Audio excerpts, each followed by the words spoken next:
All right, baseball fans, welcome to the Yetis Athletic Complex, home of your Cleveland Community College Yetis.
The following program is a special presentation of Cleveland Community College.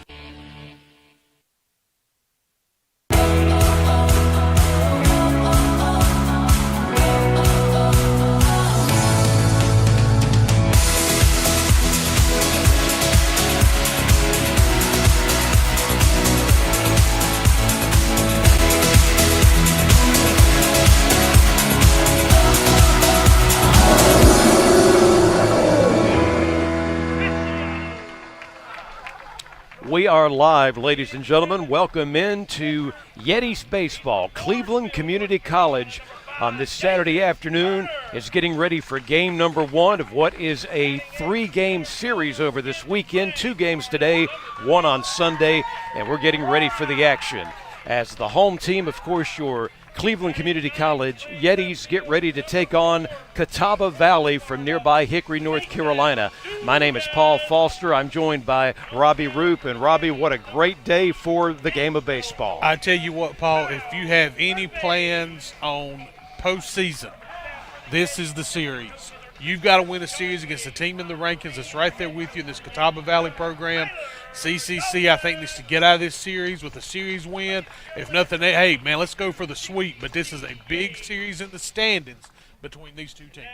Yep, you said it, Rob. Let's talk about what those records are coming in. Very, very even, nearly in the records. As far as your Yetis go, they've got an overall record of 16-14.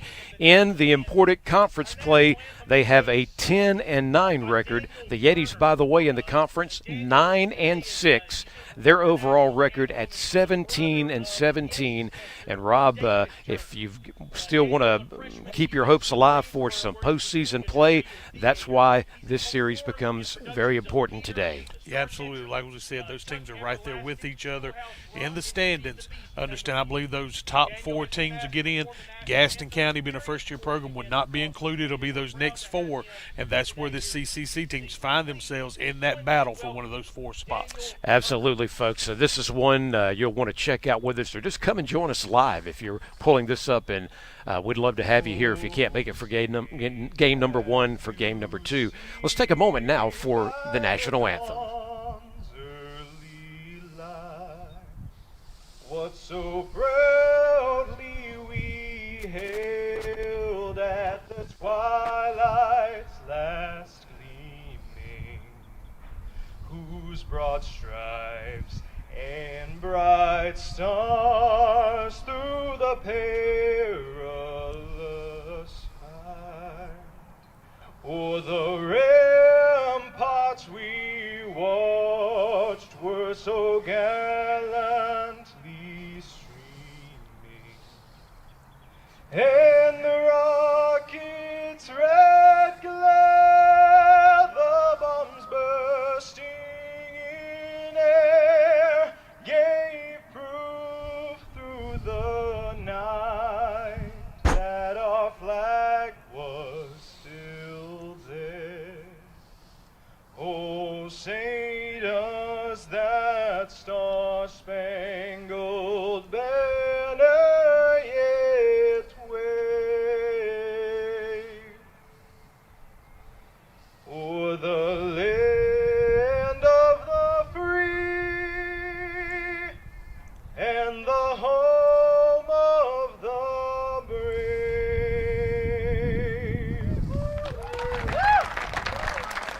I'll tell you one thing, Rob. I wish I could sing like that. That young man, he did a great job with the national anthem. You know, one of the toughest songs to perform. You hear it so often, you take it for granted, but one of the most difficult songs to perform is the national anthem. By the way, as I'm looking out across the field and I see the coach for the Redhawks, Marshall McDonald, I saw a picture online. You can't miss him. He's got that long beard. Reminds me of one of those guys from like Duck Dynasty or something. And he's here with his team. And we've got our pitch, first pitch. Beautiful job right there by don't have that in front of me right now, but great job by whoever was given that honor today for the first pitch. They put it right on the money. I tell you what, you get that kind of performance from the mound you got from that for opening pitch, man, it's going to be a great night, a great day for the pitchers. Well, we're about to get underway. Want to remind you it's the Yetis taking on the Redhawks. Two community colleges and two teams that are in very close proximity of one another. Of course, Catawba Valley out of nearby Hickory. And we're, of course, right here on the campus of Cleveland Community College in Shelby. Rob, another thing I want to mention when we were talking about those records a while ago, when it comes to our Yetis, they've got a 7-3 home record. And if I'm not mistaken, that may mean that every loss was at the hands of, was it Patrick and Henry? Or I believe so.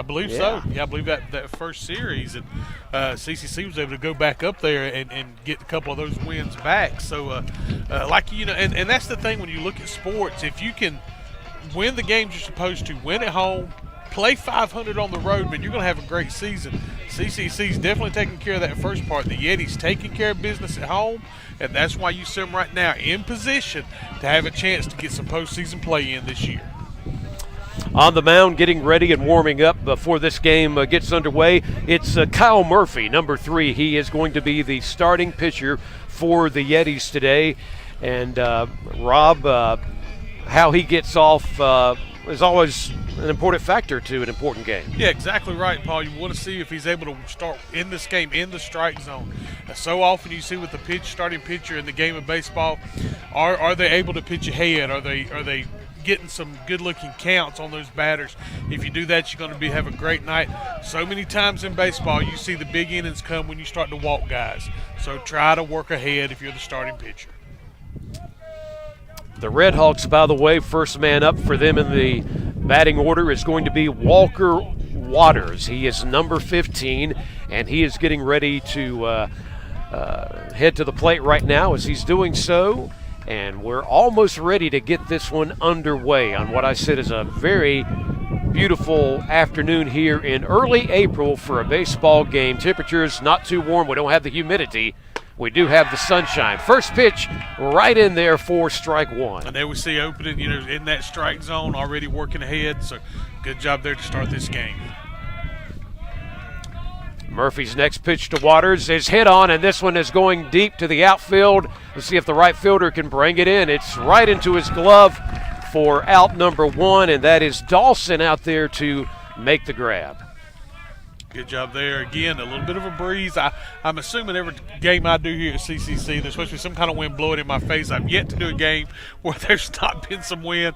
So good job out there by Dawson to make the play on a ball that could be messed with a little bit by this breeze. And every time I've been here so far along the way, and we appreciate that opportunity, I've teamed up with you at some point, Rob, and you're right. We've dealt with some wind. The players are really the ones, of course, dealing with it. The first pitch to the next batter up is in there for strike 1. So Murphy, that is looking good so far. The next pitch is a bit high, 1-1 the count. Yes, Somerville up there here for Catawba Valley, and again, just trying to get something started here.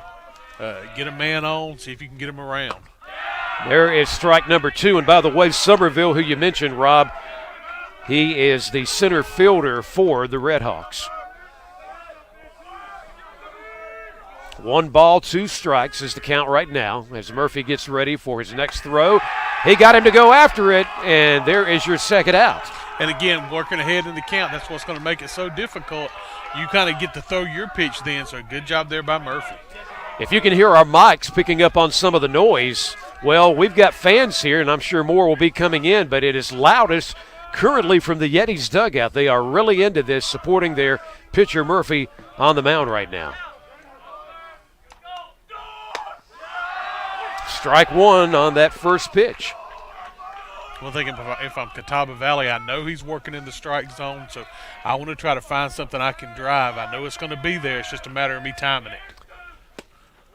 Low this time, making the count 1-1. And by the way, the current batter is the designated hitter for the Redhawks. Dalton is up to bat right now. Already 2 outs here in the beginning of this game in the first inning today. This pitch is high. Again, we talk about natural rivalries developing between programs. This will be one, Cleveland Community and this Catawba Valley team, because of their proximity. Same thing with that Gaston program. These are going to be 2 clubs that if you're a fan of the Yetis, you're going to want to come out and support them against these teams. You're right, Rob. Another ball on this pitch there by today's starter for the Yetis, Kyle Murphy.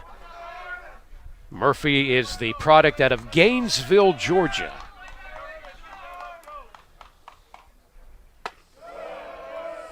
And this one is going to end up being a ball as well. So Dalton, with 2 outs, is going to get to base, and he'll do it the easy way as he takes the walk. Yeah, good patience there by Dalton. He knew good eye there working the zone, because he knew Murphy had been working so well in the strike zone. So I got to give that young man a lot of credit. Dalton able to work that walk. Jake Jimenez is the next batter up for the Redhawks, now with the man on first base. That one right on the money for strike 1. Be good if they could end this. They've already got 2 outs, looking for just 1 more and not let anybody move on to second base and so on. Jimenez takes a hit on this one. The ball doesn't go anywhere, but we've got, of course, another strike. Yeah, so 0-2 now the count, so Murphy way ahead here. Any pitch he wants to throw now. You're right, Rob.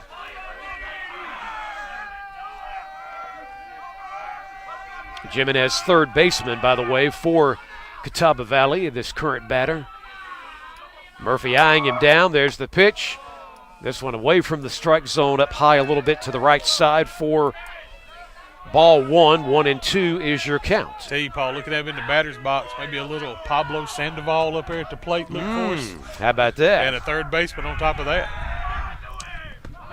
This one is low off the ground, and this is going to enable 2 men to be on base now. And all the way, Dalton was...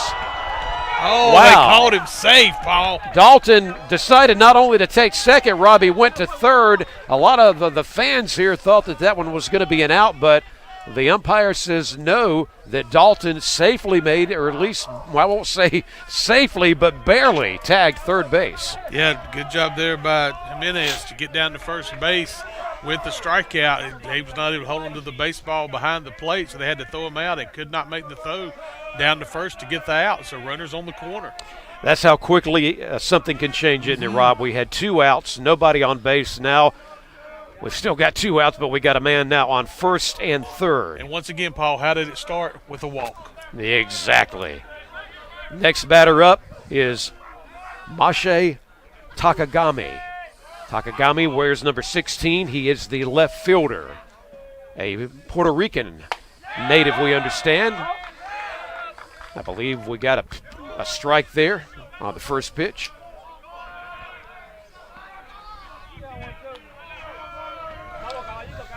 Kyle Murphy, your Yetis starting pitcher today, wants to get out of here if at all possible and move on in this first inning. This one popped behind us, well behind the bleachers here at this beautiful Yeti Athletics Park, which of course is where the action takes place here at Cleveland Community College for the Yetis. Takagami, the batter, wanting to see if he can keep his team on base. But no, Murphy gets it done as he strikes him out there, so they survive it with 2 men left on base. And we have no score so far, as we'll get to see the Yetis up for the first time here in just a moment. Rob, thank goodness somehow, some way, we did not allow a run to come in. And once again, Paul, we look at what Murphy did. 2 strikeouts in that half inning, and again, a lot of that came from being able to work ahead in the count. So hopefully that's kind of what we see the rest of this game. Murphy out there working the strike zone. Pitchers, let your defense work behind you. Force those batters to put the ball in play.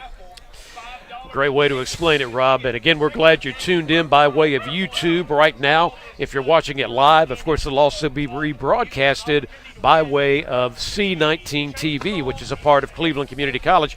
One thing we want to mention that's going on here today, and for those of you tuning in right now, you may want to, if you're in the local area, come out because you can get in on the Yetis raffle today. It's sponsored by Safety Test. $5 per ticket. 2 items will be given away. One of those is a DeWalt FlexVolt chainsaw. So it's that time of year where there may be work and projects to be taken care of, and maybe you would also like an electric blower. You can register for that as well when you buy a raffle ticket. The drawing, by the way, will be held before the end of the day here at the ballpark. So come on out, make sure you get a raffle ticket. Who knows, you may come away with either the chainsaw or the electric blower. One of the great things going on here at the ballpark today. Tell you what, Paul, again, it's just a great venue to come out and check out a baseball game, get out here, support these Yetis, and again, a team that's playing very well at home. And I tell you, Paul, again, we talk about the continued construction. When I pulled in today, so much work being done on the new softball facility that'll be opening soon. They've got so much dirt moved, and it's just an exciting time of growth here at CCC, and so we just encourage you to come out and be part of it. It's such a great time. Yeah, I'm getting the opportunity to be on the microphone and do it, but even if I came out as a fan, I mean, what they have done to be able to grow the ballpark and add to it, and the excitement and the fact we've got a team that's playing a good brand of baseball, it's just all exciting. So if you haven't had the opportunity to come out yet, especially if you once went to Cleveland Community, you have a son or a daughter, granddaughter, grandson that have been through this program or currently are going through this program in a line of study, it'd be worth your while to come out here and support this baseball team. First batter up today to begin the action is Sneathan for your Yetis. Number 2 up to bat. First pitch is a little low for ball number 1. I tell you what, Paul, the games we've had a chance to see here with these Yetis, Kel Sneathan has been the definition of a leadoff man. Gets on, gets around, he's a threat to steal, he puts the ball in play. Next pitch is in there for strike 1. 1-1 the count. By the way, the starting pitcher is number 8, Jordan Davis for Catawba Valley this afternoon. With a 1-1 count, getting ready for the next pitch, the Rutherford County product Snethan going to try to see if he can get on base. 2-1 is now the count. And as you can see with our great crew bringing you the action behind the scenes, behind the cameras, including Randy Evans, beautiful day for baseball here at the park. Hard pitch, and this one is going to go right to the third baseman. The throw will be in plenty of time for out number 1.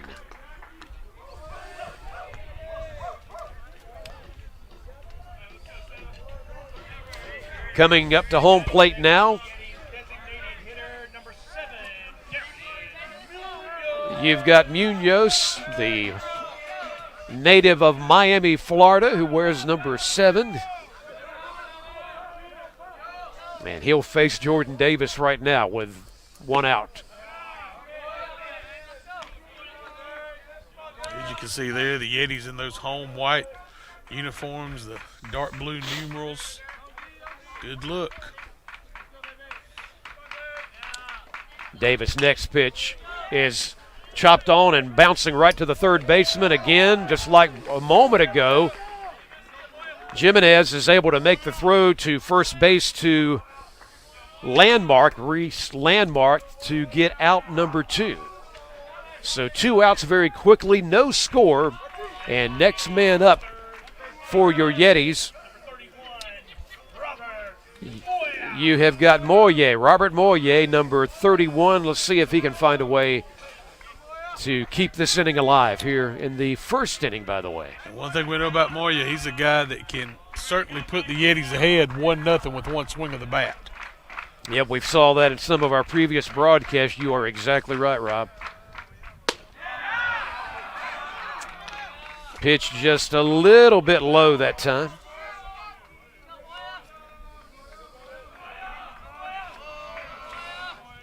Yeah, like you said, Paul, there's one thing about the Yeti dugout. They bring a lot of energy to every game. I love it. I appreciate it as well, and it really adds a spark.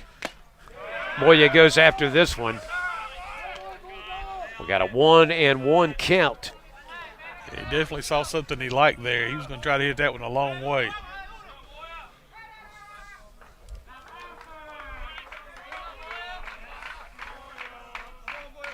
Moya getting ready for the next pitch from one Jordan Davis, who is on the mound.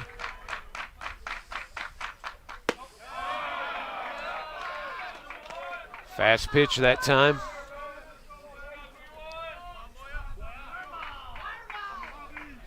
Question is, can Moya put this one in the outfield? Can he put it beyond the fence? Can he get on base to keep the inning going here?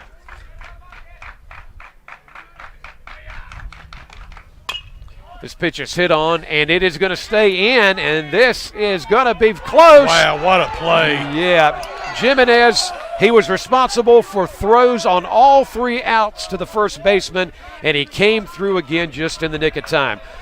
1 inning is done. We'll head to the second. No score between your Yetis and the Redhawks. Stay with us. You're watching Cleveland Community College Yeti Baseball on YouTube and the rebroadcast on C19 TV.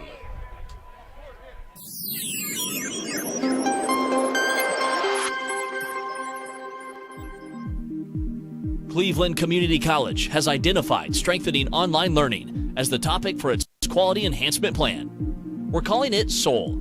SOUL's 5-year implementation plan is focused on continuous improvement of online courses and promoting student success. We're excited for you to take this journey with us.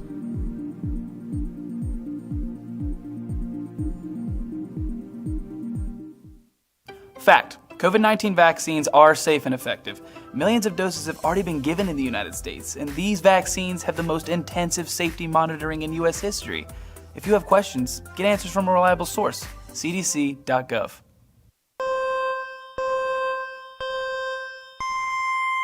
Find your voice at the Cleveland Community College Summer Broadcasting Camp.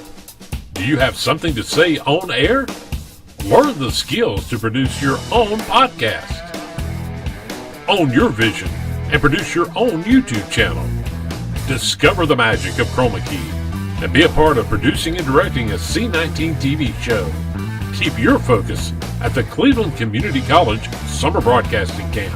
June 27th through 30th. Call Continuing Education at 704-669-4015. Back live on YouTube. The rebroadcast, of course, always available on C19 TV as well. Cleveland Community College Yeti baseball continues as we enter the second inning. The Redhawks will have Juan Marino up to bat. He was getting ready for a bunt there, it appeared, as the ball went back behind the umpire. Yeah, showing bunt there. 0-1 to count.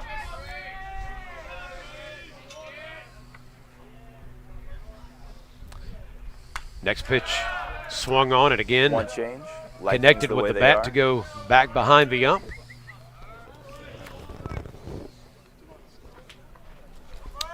Oh and 2 is the count now on Marino.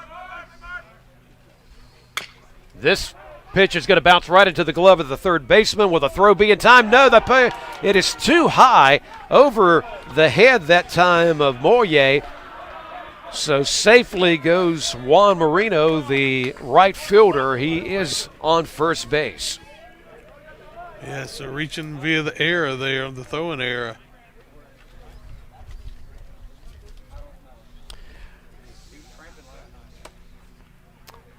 And the catcher had to go down to his knee for a moment there. We're talking about Davis Turner. I don't know if it's a cramp, but Rob, he seems to really be bothered by something at the moment. Yeah, it looks like he's in a good deal of pain right now. So coming out to check on him, and he's really done a great job behind the plate this year for the Yetis. So one thing you think about, Paul, with that catcher, how they handle their pitching staff, and that young man has done a great job behind the plate. Looks like he is going to be okay. Yeah, I was almost wondering, would we see somebody come in and relieve him? But it appears that Davis Turner will continue, so that's good. Let's hope he's going to hold up and be all right. The warrior position on the baseball field's back here behind the plate. And here comes one big solid dude, it appears, up to bat right now. That's the first baseman, number 26, Reese Landmark for the Redhawks. And he's going to go after the first pitch by Murphy for strike one. Yeah, Murphy still putting balls in the strike zone. So. 0-1 to begin this one. Remember, we've got a man now on first. No outs for the Redhawks. And no score so far. This one is going to go up high. It appears that it is going to be. Yes, it is. I look back behind my left shoulder to see it fall well behind us out of the ballpark.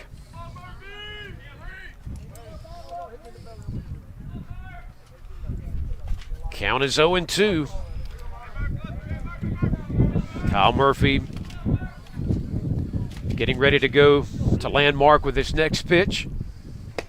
And he goes after that one as well, and a great job. He strikes him out. Third strikeout of the game here for Murphy. Yeah, I like that, Rob, that he's already accomplished that 3 times.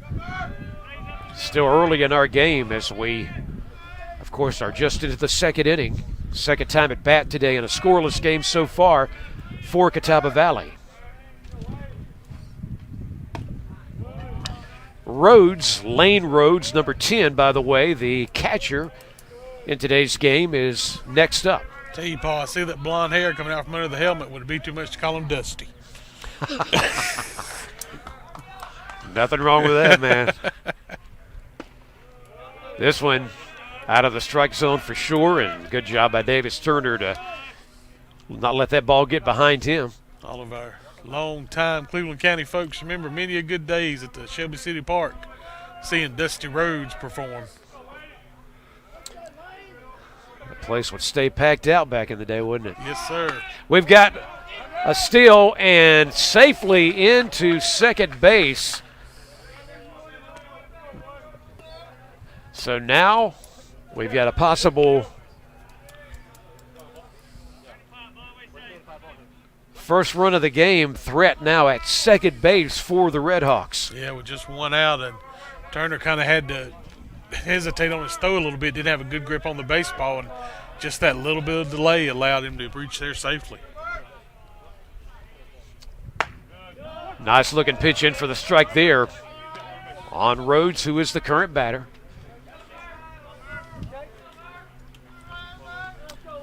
The name of Murphy for Kyle Murphy, our starting pitcher today, being yelled out from the dugout, from the stands. Certainly the support is there for that young man. This one is low and going to go back behind Davis Turner. So now we've got members of the Redhawks on both first and third base. And next up in the rotation is going to be the second baseman, and that is Vargas. Tell you what, Paul, you take a look at that. Marino out there now at third base. Reached via and throw an error at first.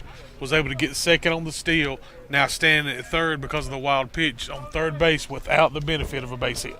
You're right, Rob. How that damages and quickly changes what's happening in a game, those eras, and we have certainly seen that so far today.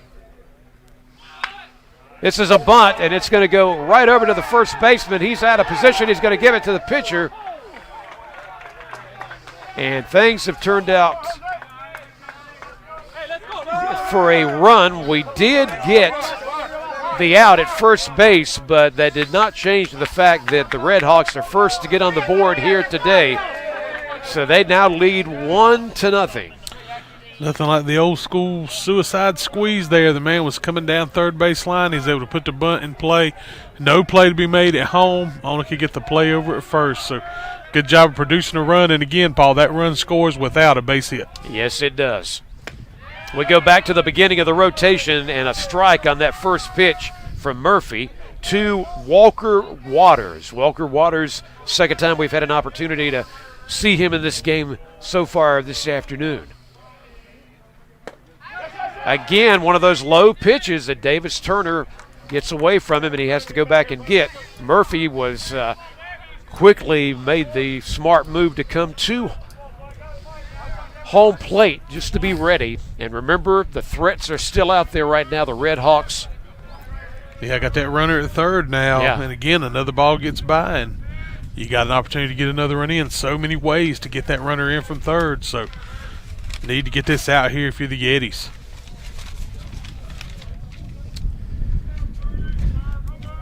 So Waters is awaiting this next pitch. And Murphy throws at him and throws right in there for the strike, and that will take care of business. But not before the Redhawks get on the board, and they now lead in this game 1-0 over the Yetis of Cleveland Community College. Yeah, Paul, and I tell you, the one thing, again, Murphy's great job on the mound so far, 4 strikeouts already in this game. The one run has been an earned run when you look at what's happened out on the base pass. So now his offense has really got to find a way to pick him up, get things going here, and let's try to get that run back. We're getting ready to see the Yetis continue in action this afternoon, and there's so many great things here at Cleveland Community College. We talk about athletics is taking off and growing now, from softball to baseball and so much more.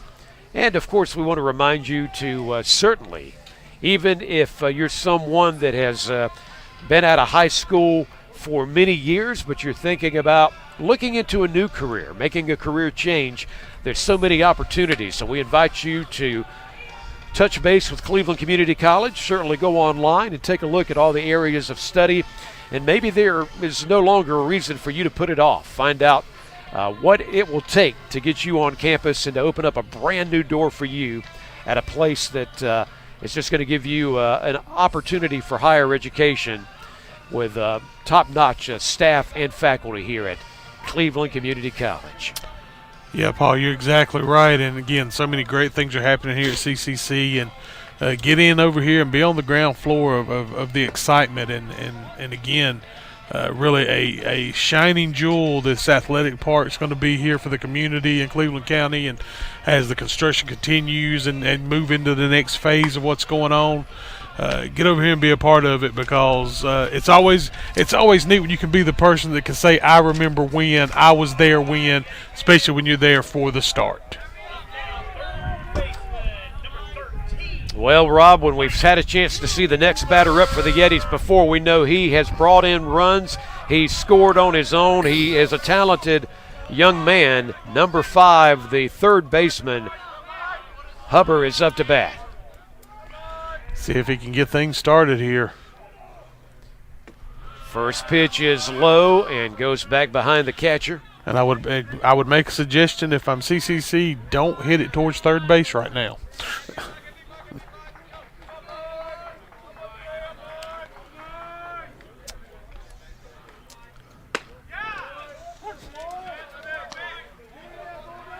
And we want to remind everybody that Mike wears number 13. Big man can make it happen. Let's see what's going to happen on this next pitch from Jordan Davis. That's in there for the strike. A good pitch there, a little change of pace.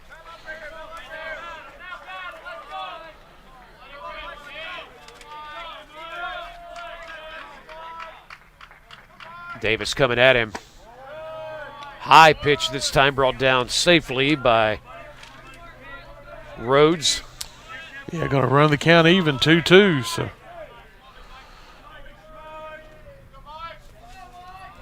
Big Mike, as they refer to him. Another ball here as this one is out of the strike zone and off the glove as well as of catcher Lane Rhodes. Full count here.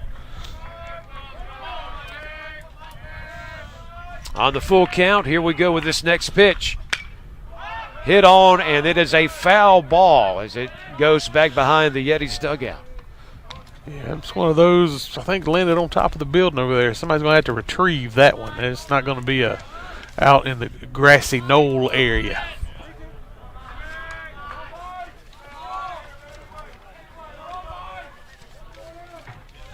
Big Mike, again, going to make a connection, but another foul ball in about the same area as the one before. See if he can time one up here. Redhawks at the moment leading 1-0. That was a heck of a fast pitch in there for strike number 3. Yeah, Huber wasn't too sure about that one, but the umpire did not see it his way.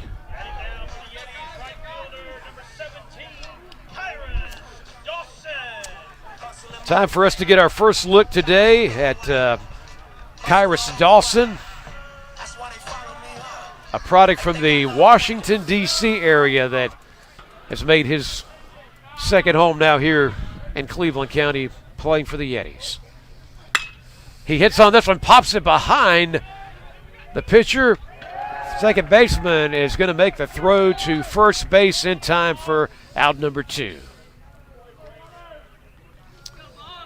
So Vargas able to control that one as it went back behind the pitcher. He was ready at second, and then he got the throw in there to the first baseman, Landmark. So now the Yetis need to get something going with 2 outs here, and nobody better than Tyler Casiato to make that happen, the second baseman.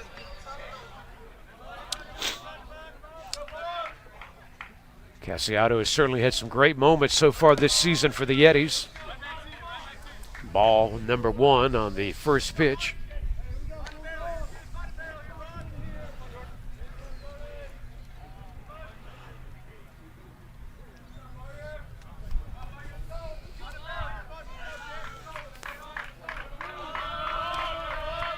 Jordan Davis gets in position, lets this one fly, and this is a strike as this one goes out of play for the foul ball. Interesting watching Davis's delivery. He has that kind of lifts his leg as a start and then puts it back down and then goes into his delivery. So see if he does it here again. There it is. Yep. You called it right. Davis coming. Low pitch this time.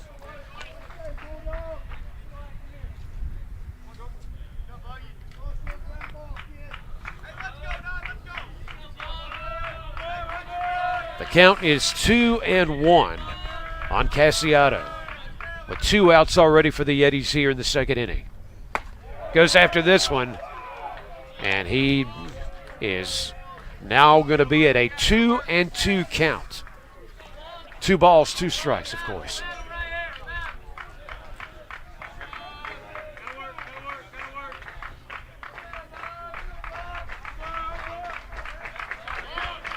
Yetis dugout continuing to be behind each batter as they go up. Very loud over there right now. And another one that's hit out of play by Casiato. Doing a good job right now fighting off those pitches. A reminder that Tyler, number 9, is a Pittsburgh, Pennsylvania product that decided to come down here and join this new and young growing Yetis baseball program. This is, wow. Looked like it was going to be high, but it did fall right in there according to the ump for the 3rd strike. We'll head to the 3rd inning. Your your Yetis are down at the moment to the Redhawks, 1-0. We'll continue. Stay with us. You're watching Cleveland Community Yeti Baseball on YouTube and the rebroadcast on C19 TV. Want change? Like things the way they are? Use your rights and vote. Take a stand for your beliefs. Why wouldn't you vote? Don't make excuses. It's not every day you can take a stand on community, state, and national issues. Think your vote won't change anything? In 2008, only 3,632 votes separated the presidential race in the state of Missouri. 3,632. Every vote counts. Speak up. Only you can silence your voice. Go to your local polling place and be heard on this election day.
We continue with the live broadcast on YouTube and the rebroadcast on C19 TV of Cleveland Community College Yeti Baseball. Paul Foster and the Robster, as we've often called him over the years, Robbie Roop. We're glad to be with you as we get back to the action. 3rd inning underway. This first hit goes right to first base, so an easy out. Zach Summerfield was the first batter up.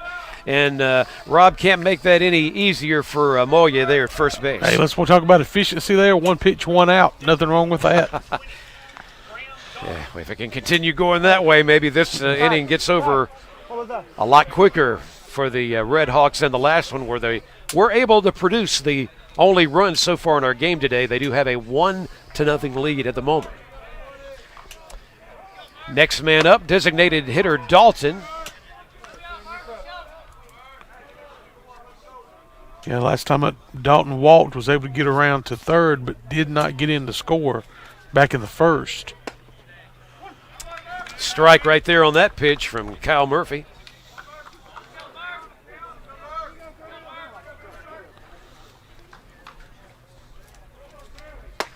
This pitch is a bit high for the next ball.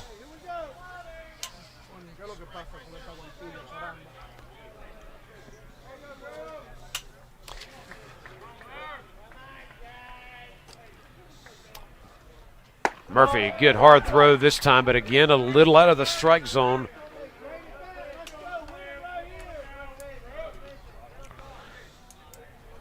Yeah, so 3-1 hitters count here. Dalton knows he's going to have to come to him a little bit. So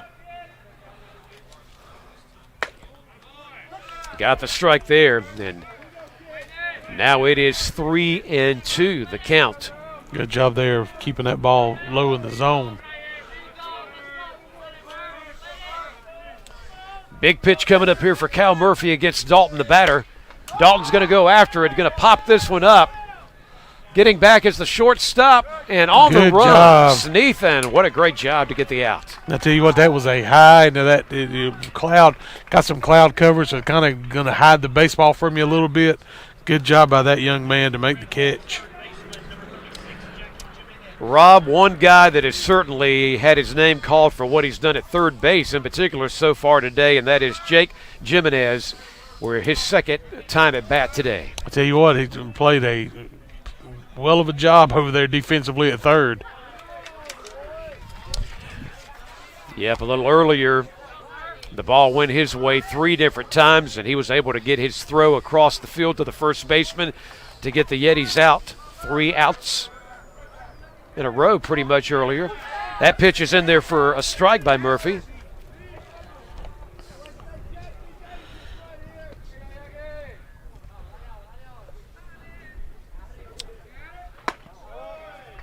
Strong pitch in there this time, but out of the strike zone according to the ump. I tell you what I'm trying to decide. Jimenez got a little bit of a shimmy shake when he's up there in the box, and then also Robert Moya for CCC has one as well. So trying to figure out who's got the better shimmy shake in the box.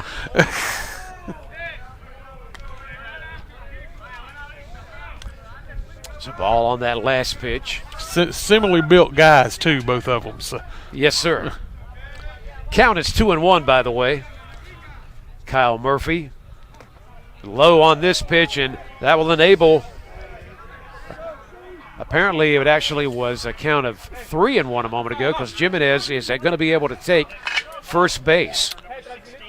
Second time he's been able to reach. Remember, he actually struck out his first at bat, but was not able to hold on to the baseball, and he was able to reach safely at first. Now with the walks, he's been down at first base twice in this game. Takayama, second opportunity to see him at bat in our game this afternoon. Up next for Catawba Valley, the Redhawks. Pitch on the outside for ball 1. Yeah, Takayama struck out his first time up. Kyle Murphy, who is on the mound, pitcher today, was the starter, by the way. Pitch a bit high that time. 2-0 the count.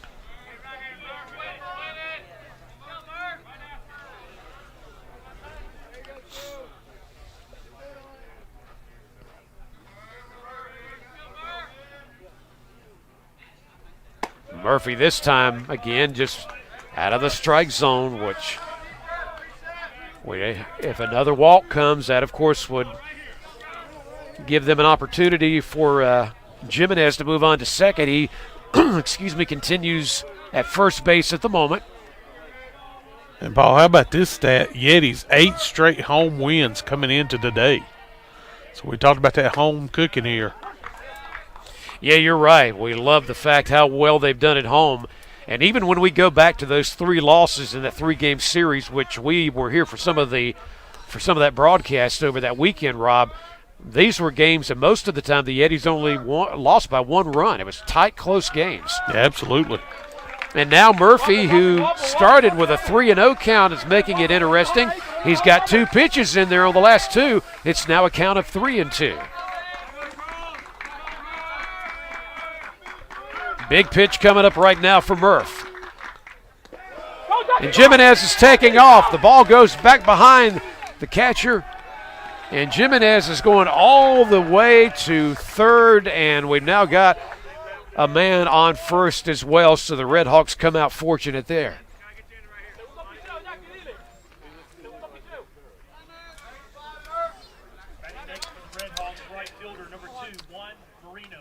Juan Marino, the starting right fielder, is up next in the rotation. He's up to bat.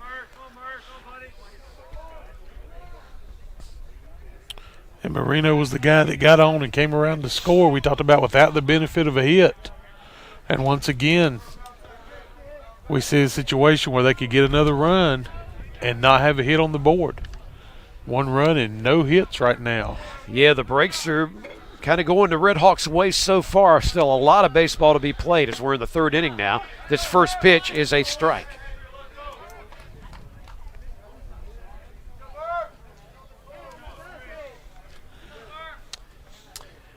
We hadn't got a chance to mention some of the guys out there. They have been up to bat today, but you got Dugas in the left field, Berea, center field. Next pitch hit on and out of play, foul ball there. Strike, of course, as well. Dawson is in right field, by the way. Saw Takayama there taking off from first base on that pitch, so see if he's moving here again on this one. Juan Marino, the current batter. Men on first and third already for Catawba Valley. Going to go to second with the throw, and it's not going to work out. Sneathen going after that ball. Of course, he had to go get it beyond second base. No way he was going to be able to tag up, so now possible scores at both second and third base.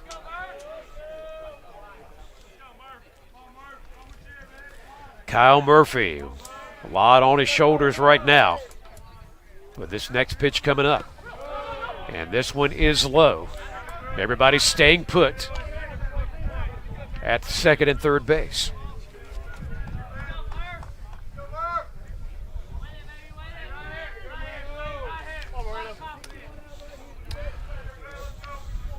So Marino is still at bat. They lead 1-0 in the third inning.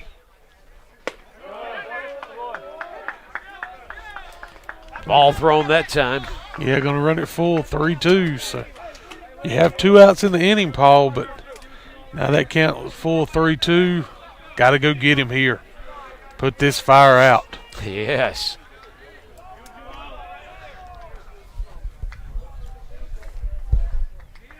Murphy's pitch is going to be another ball, and that will now load the bases for Catawba Valley. So it's really going to be important how things play out from here with the next man up in the rotation right now, and that is the first baseman, Reese Landmark, number 26 for the Redhawks. After getting 2 outs to open this inning, Paul, 3 straight walks here for the Yetis.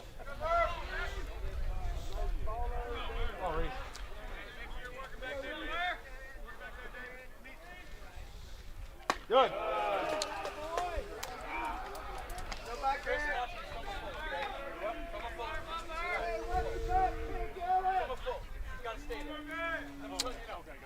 The umpire having a word with the Redhawks dugout about maybe just staying back. High hit here. Let's see if somebody can get that one. And Sneathen comes in, and he will end the inning. It's just great because the best thing that happened was the fact that no runs were added, even though the bases were loaded. So the score remains Catawba Valley 1, Cleveland Community College 0. Yeah, Paul, like you said, they're getting kind of a hairy situation there for a minute. There's 3 straight walks, but good job there by Murphy to really pitch out, get them pitched out of that inning. And I tell you what, that was a difficult play. I know it was a little pop fly, but Sneathen had to take control of that situation, had several players converging on one spot. Good job by that young man to take charge, make the call, make the catch. So we'll see what happens. It's time for the Yetis to not only get on base but bring a run in. We hope that's going to happen here as we continue the action in the third inning. Couple of notes about the Yetis we want to mention to you. Their next game beyond this 3-game series, which means they've got game number 2 later on this Saturday afternoon, and then they've got tomorrow's 12 noon game number 3 to wrap up this series against the Redhawks. But Rob, we talked about rivalries developing. They will go to Gaston College, where they'll go to the ballpark, that new beautiful ballpark in downtown Gastonia, to play Gaston College Wednesday. And then they'll be on the road for a 3-game weekend series beginning next Saturday, April the 9th, when they'll be at Southwest Virginia. You know, so again, some big games coming up, a big series here. But as you start progressing into your season, all the series become big, and you got to find a way to string some wins together. And again, as we've seen, the stats we've given you, win those home games because you got some difficult games coming up on the road. Again, the Yetis 16-14, the overall record. They've done so well here at home, 7-3, 10-9 in the conference, as they try to still take care of business here at home in game number 1 of the 3-game series. At the moment, they're down 1-0, but let's see if things are beginning to change with the next man up. First batter here to begin this inning, and that is going to be Davis Turner.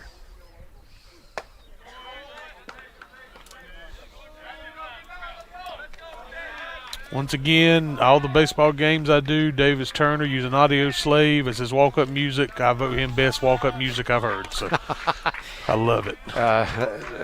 Rob's letting us know he's a little bit into that song.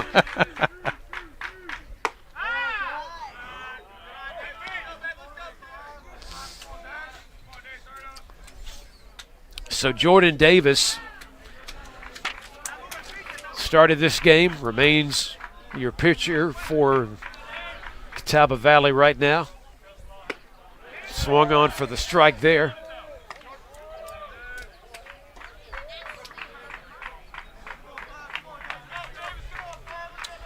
Davis is a native of Mooresville, of course, right there in the Charlotte area. Wears number 5, and of course is our starting catcher today. This one is going to go deep. Let's see where it's going to end up. And in the outfield, it is brought in, I believe, by the left fielder, Tagami, who gets out number 1 on the Yetis.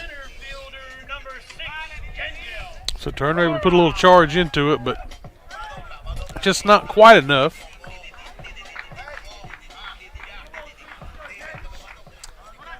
Today's center fielder for the Yetis, Janelle Barea, is up to bat. And it's strike 1.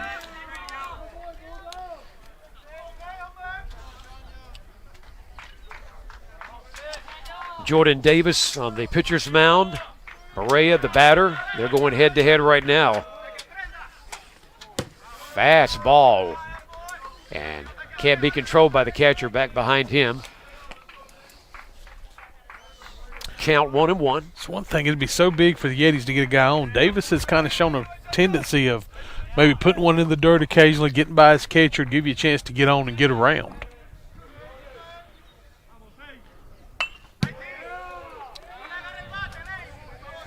This one again pops back behind the catcher, behind the umpire. Hit off of the bat. Yeah, tried to hold up, but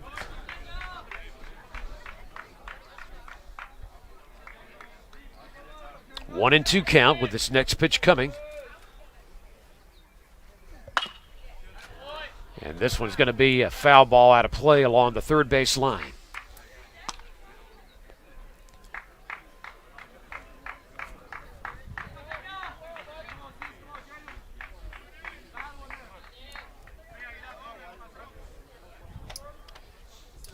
Barea, another one of those Miami, Florida players that made his way to Cleveland County, is up to bat.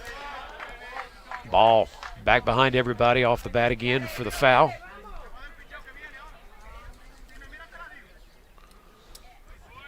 Umpire asking for some additional baseballs that he can hang on to when the time is needed. Jordan Davis makes his move. Pitch is close, but yeah, Rob, but not a strike. I tell you what, give that young man credit for holding up on that one. I don't know how he didn't.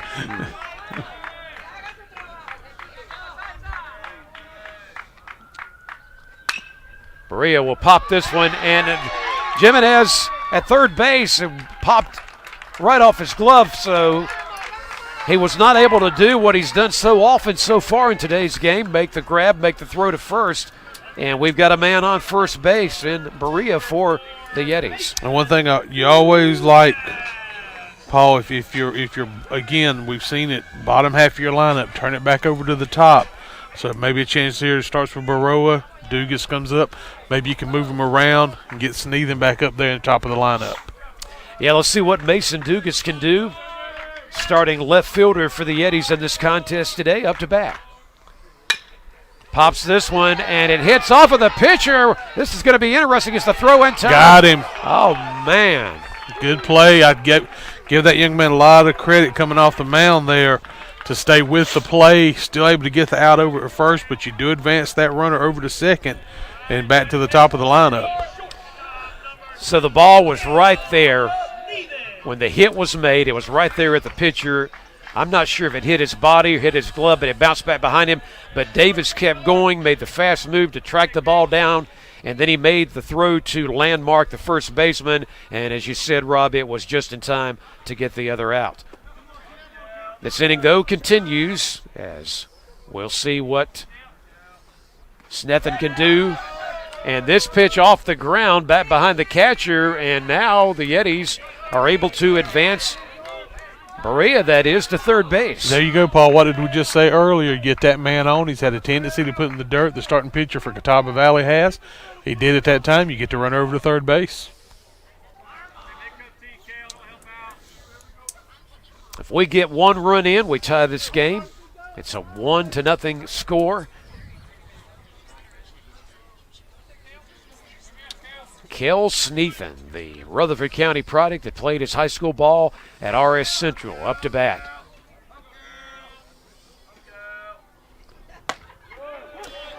Pitch in for the strike. Speaking of which, that RS Central team, them and East Rutherford both, a couple of the top-ranked 2A baseball teams at the high school level right now this year. So a lot of good baseball being played locally. Yeah, good quality. They love it in Rutherford County. This one, this time, will bounce right into the glove of Jordan Davis, and he'll make the easy throw over to landmark for out 3.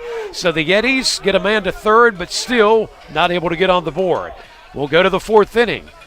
It's Catawba Valley up 1-0. Stay with us. You're watching CCC Yeti Baseball on YouTube and also on C19 TV. I'm Tim Foster from C19 TV Sports.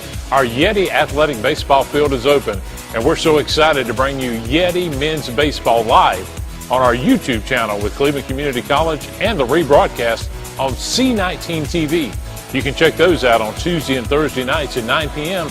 and on the weekends, Saturday and Sunday at 2 p.m. Don't miss great baseball from Region 10, Yeti Men's Baseball, live on our YouTube channel at Cleveland Community College and the rebroadcast on C19 TV. Go Yetis in 2022.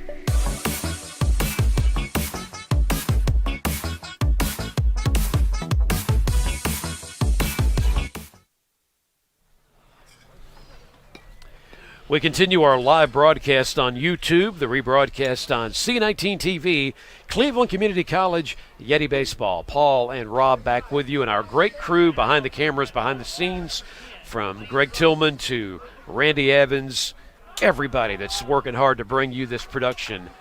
We're talking about a quality production when you talk about Cleveland Community College, the communications program, C19 TV, and we're glad to be a part of it as we enter the 4th inning. It's 1-0 at the moment, Catawba Valley over Cleveland Community College. And Lane Rhodes, the catcher, begins as the first man up in the current batting order. Tell you what, if you're a fan of the pitcher's duel, you're seeing it right now. Take a look. 1 run, no hits for Catawba Valley. No runs, no hits for Cleveland Community. Popped back for a foul that time by Lane Rhodes. The batting average for this team is at .282 coming into this one. 19 homers on the season, 230 runs overall when we talk about the Redhawks.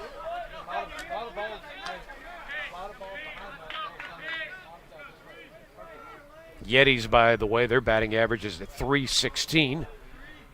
22 homers, 236 runs. High pitch that time will enable Lane Rhodes to make the walk to first base. Catawba Valley base runner every inning in this game. And we now see Davis Turner, the catcher, going out to have a little chat with Kyle Murphy, Rob, just to kind of get him back settled and try to keep things under control as, again, the Yetis down 1-0 at the moment as we have moved our way into this fourth inning now. Yeah, he had 3 walks in the third. Now he comes out here in the fourth, issues another walk. So, Rob, let me just go on record right quick to say on this Saturday, at the time we're doing this game live, there's a kind of an important basketball game in men's college basketball, the Final Four tonight. For anybody watching that has not come out here just because they don't want to miss the game, well, we're talking about a tip-off of about 8:55 at the earliest. It could be 9 o'clock, who knows. But if you're a Duke fan or a North Carolina fan, yeah, we all want to be a part of that one, a Final Four game for the first time that they're meeting that way.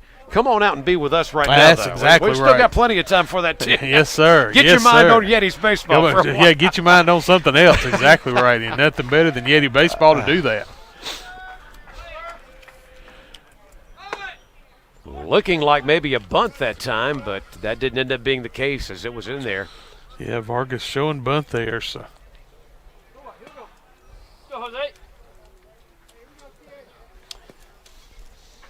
Kyle Murphy, pitcher, versus Vargas, second baseman for the Redhawks, and a man on first as well. Pitch is a bit high, but quickly, good job there by Davis Turner, brings that ball down and immediately looked over to first base in case he needed a throw there, but that was not the case that time. Again, Moya is your first baseman in this game for the Yetis. It's a bunt. Pitcher's got it. Got to go to first base for the out. And give Vargas credit. That's his second sacrifice in this game. And again, turns it back over to the top of his lineup. And that top of the lineup means the shortstop in today's game for the Redhawks, number 15, Walker Waters. By the way, when these two teams met earlier in the season, a 3-game series, and Catawba Valley was fortunate enough to take all 3 games. They were some close ones, by the way, but they did take all 3 games when they met earlier this season. Pitch is a bit low this time. Yeah, going to be important to see if the Yetis can return that favor here on their home field. Mm-hmm. We've talked about them doing so well here at home. And they want to keep that going, especially when they're thinking about trying to be in position for possible postseason play. Pitch is low and on the move, and now taking third base is Lane Rhodes for the Redhawks.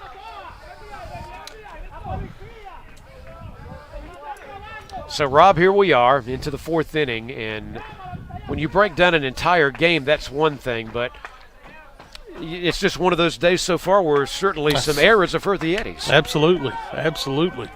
Yeah, again, I look out there at the David and Melissa White scoreboard, and there's still no hits on the board. I mean, so this has been pretty interesting how this game's shaking out. You better believe it.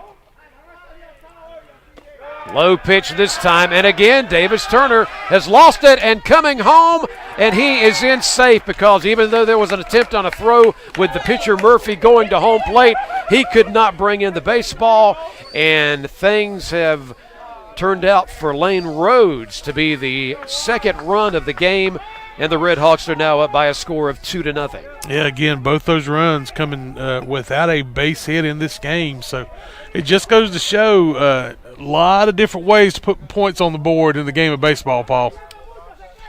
Yep, we're not always going to be able to talk about a game similar to this one, but that has been the case at least so far.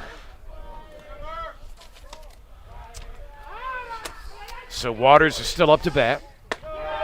And that pitch is another ball, and that will enable Walker Waters to go to first. And here comes the skipper out of the dugout to go to the pitcher's mound, talk to Kyle Murphy, wonder if some changes may be forthcoming. But right now we are certainly going to have a meeting on the mound. 6 walks for Murphy through 4 innings. And he's taking the baseball, Paul.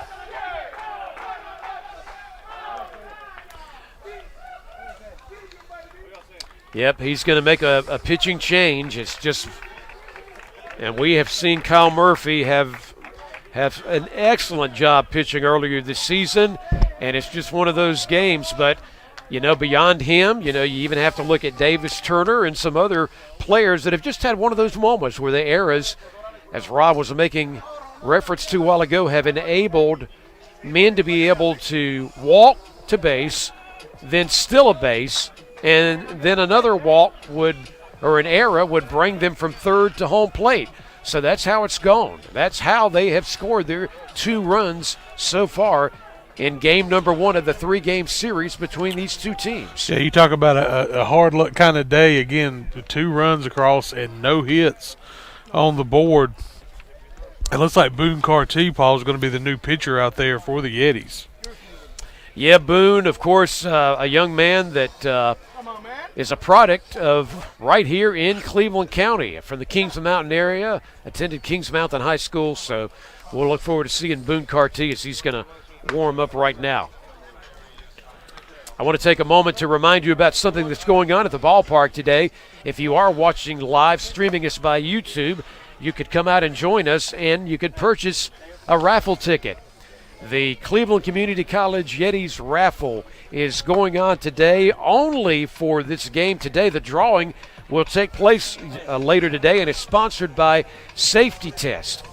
For $5 per ticket, $5 only, you'll have an opportunity to maybe win a DeWalt FlexVolt chainsaw or a Stihl electric blower. Chainsaw blower. We men can always use a new one. So come on out. The drawing will take place later today. Remember, there's a second game, but for $5, get in on the Yetis raffle, and who knows, you might be taking home a chainsaw or a blower, and that can help you with your spring and summer yard activities. So, again, going to be important here for Carty if he can get out there and got to get some outs now. And, again, the Yetis have got to find a way to break through on that scoreboard.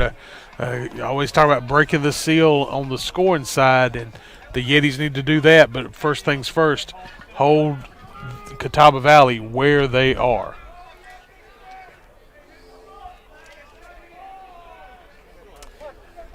Zach Somerville is the batter up. And, of course, on first base, they have a man as well. Of course, Boone Carty has that sidearm delivery, Paul, that sometimes can be a little difficult picking it up out of his hand. It really can. A unique style that Carty has.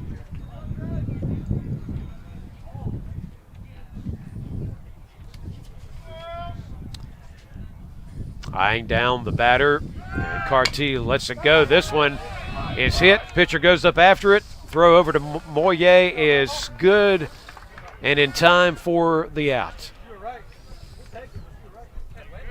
Advances that runner to second.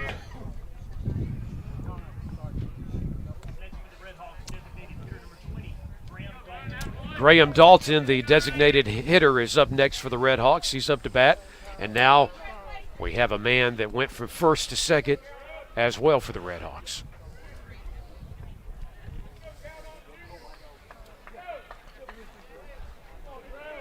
Carty looking back behind him to second base. Now he's going to get ready to concentrate on the batter. Pitch is out of the strike zone for ball one.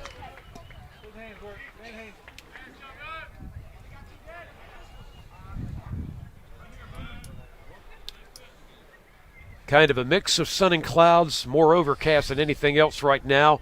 We've got a gentle, cool wind. Temperatures only highs in the 60s today, so very nice for this game this afternoon. And it's definitely showing with the crowd here at the park. Paul, look over to my right. There's a lot of people here today. Yeah, more and more people have come out. And that's exactly what we want to see, getting behind this tremendous quality of baseball as they get better and better when it comes to the Yetis. That's in there for the strike that time from Carty.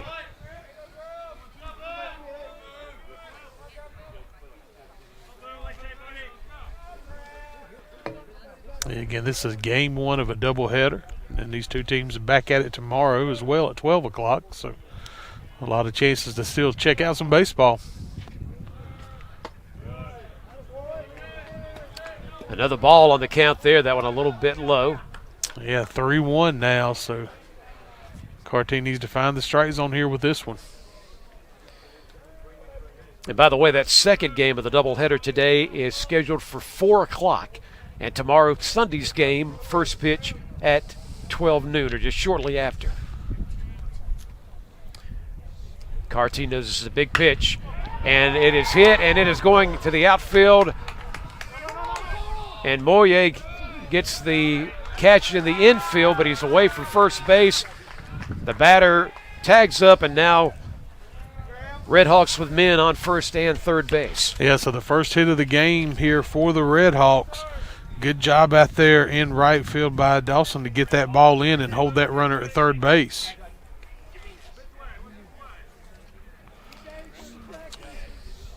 Jake Jimenez, the third baseman, is next up at bat.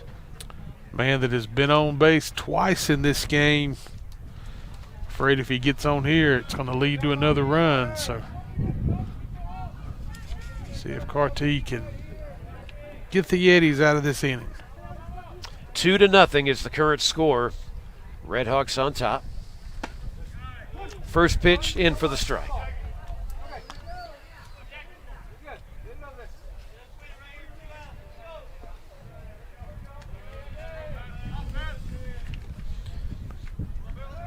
He'll throw it over to first just to make sure he's not letting anybody be forgotten about. Moye makes catch. Runners back safely to first.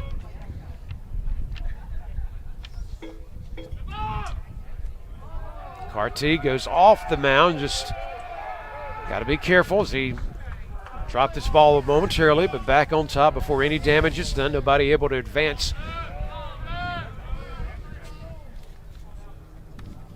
Jimenez awaiting this.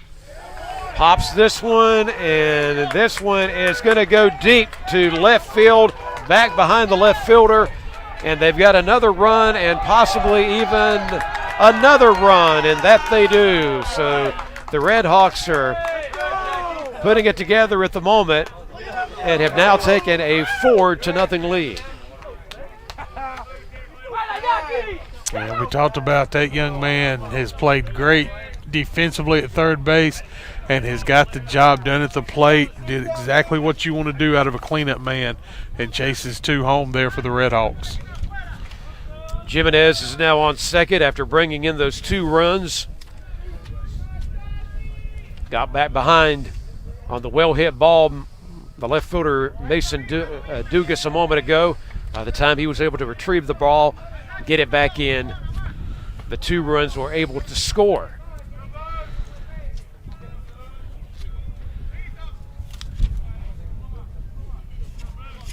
Takigama is back up to bat and goes after that one from Carty for the strike.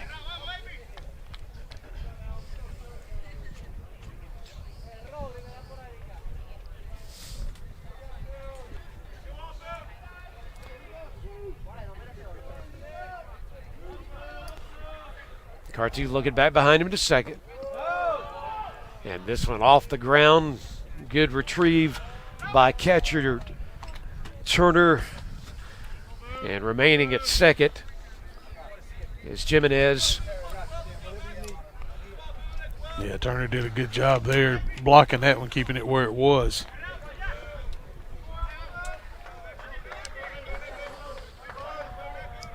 Carty again eyeing second base as he's getting ready for this next throw. And again, this one right over Moye at first base.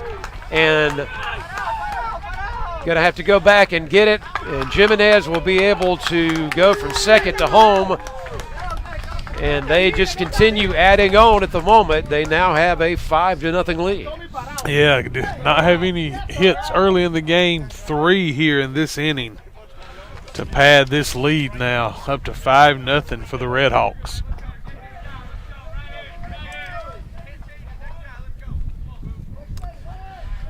So Carty, the reliever, has come out and the runs have kept going, but a great first pitch there for the strike.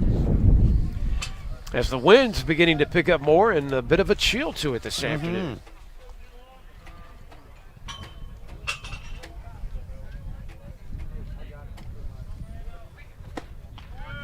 Another one in there for the strike.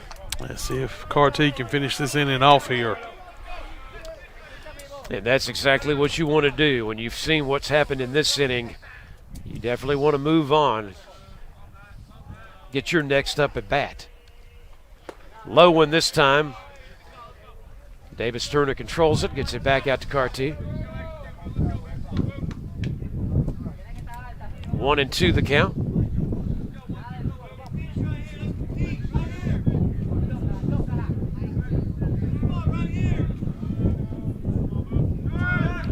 Going from first to second, and then the hit as well.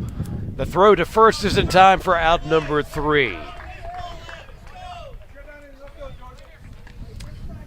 So they add on 3 runs in all, and Catawba Valley now has taken a 5-0 lead over the Yetis as we'll get ready for their next up at bat. And Rob, we have seen when we've got together for some games earlier in the season here on YouTube and the rebroadcast on C19, we have seen the Yetis play from behind. They've shown that they don't let a deficit make them, quit playing. This game of baseball can change real quickly. Yeah, absolutely, Paul, and it's always about getting those guys on. We saw the Yetis do it last half, and able to get the guy on, but they already were 2 outs in the inning. See if they can get somebody on early in the inning, and again, we've seen some balls get by here, some pitches in the dirt, a chance to get guys on, and again, get that first run. It's amazing how that can change your momentum just getting that first run across the plate. And if they get this crowd loud, which we're seeing more and more people attend on this afternoon, which is a great sign, and we know that Yeti dugout is always loud over there, you're right, a lot can start to change just with a man or 2 on base, certainly the first run that could hopefully lead to a second run and so on. So still a lot of baseball to be played here in game number 1 of the 3-game series. But at the moment, the Redhawks of Catawba Valley do have a 5-0 lead. Yeah, they were able to, again, extend that lead last half inning. And, again, it goes back to how important it was they were able to get those couple runs without a hit, just getting guys on, getting them around, and getting them in, whereas wild pitches, stolen bases, and throwing errors, things like that. So you give those 2 up early. Well, then when they do start stringing some hits together, that puts you in that much more of a hole. So now let's see if the Yetis can do some things to take advantage of the same things the Redhawks were able to take advantage of. Daniel Munoz will be the first batter up for the Yetis, and let's hope he can get things off to a good start. Continuing on the mound, Jordan Davis, of course, for the Redhawks.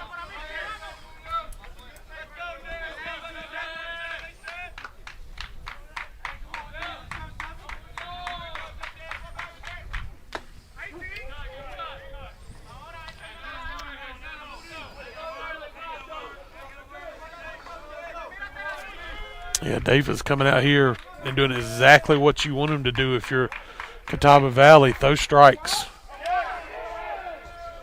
That's exactly what he's got going quickly, and he will get the out on Daniel Munoz. Up next for the Yetis, we'll see if Moye can get something going. Of course, he's your first baseman in this game today.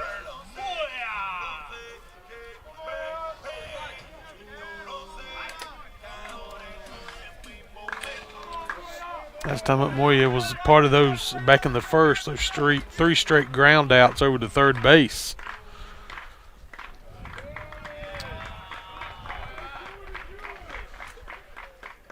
The Yetis have a 7-3 record at home so far this season.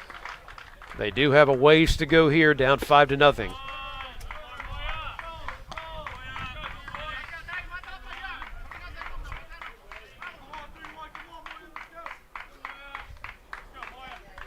Moya is a product of Miami, Florida. Jordan Davis pitch. A bit low that time. Yeah, you got to call it the Florida pipeline. It runs from down there in Florida all the way down to the end of the peninsula, right back up here to Cleveland County. Good hit by Moya. It will go right out there to the shortstop. The throw will be in time for the out at first base. So 2 outs. And we'll see what Mr.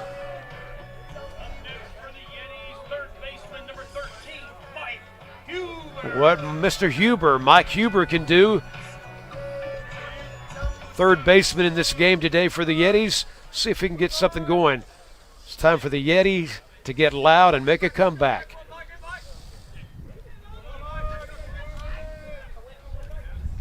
Jordan Davis eyeing him down, his first pitch. Just low.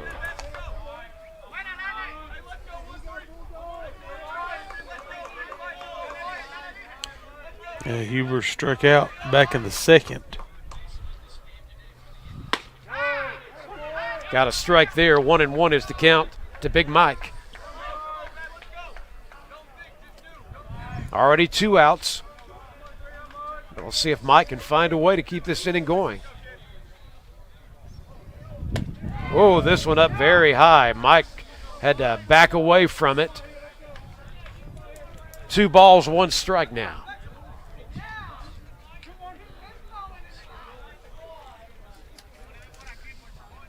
Davis pitched this time. Another high one. 3-1 now the count.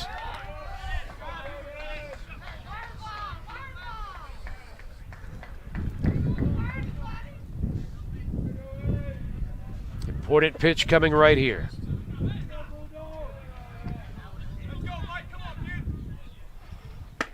He went after that one, did Big Mike, for the strike. 3-2 the count.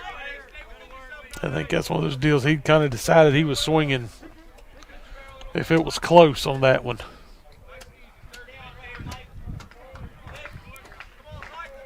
See how it plays out right here with Jordan Davis letting it fly. And it is low, and even though it's 2 outs, Rob, we got a man on as Big Mike goes to first base. Yeah, let's see if the Yetis can take advantage of it. And if there's a guy in this lineup that can get a guy around, it's number case 17, Kyrus Dawson, the right fielder.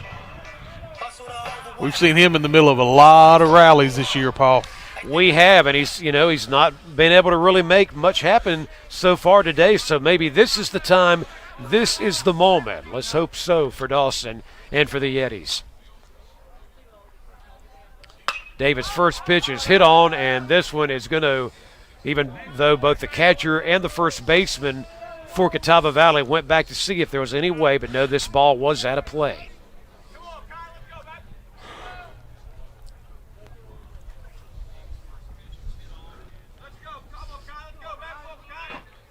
Dawson grounded out to the shortstop back in the second.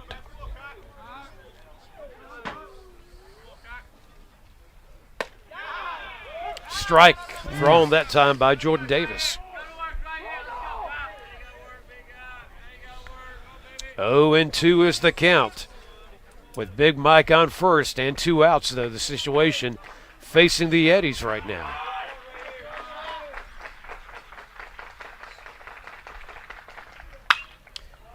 This one popped back behind everybody, foul ball. Yeah, good job there, Dawson, to stay alive.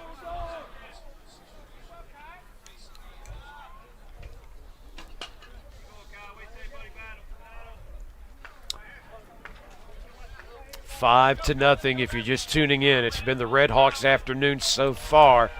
But, of course, we're still playing baseball.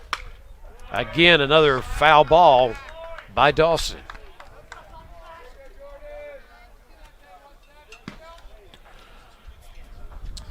Kyrus Dawson, of course, we've seen him about every game. He's out there in the right field.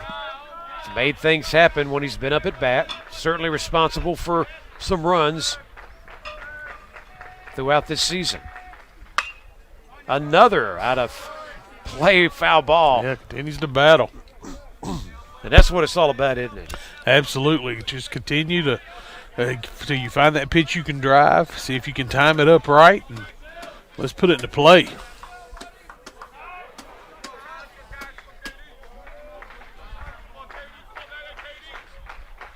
Jordan Davis pitch off the ground, and the catcher Rhodes immediately made sure that Big Mike wouldn't have an opportunity to get to second. He gets the ball back into the hands of his pitcher.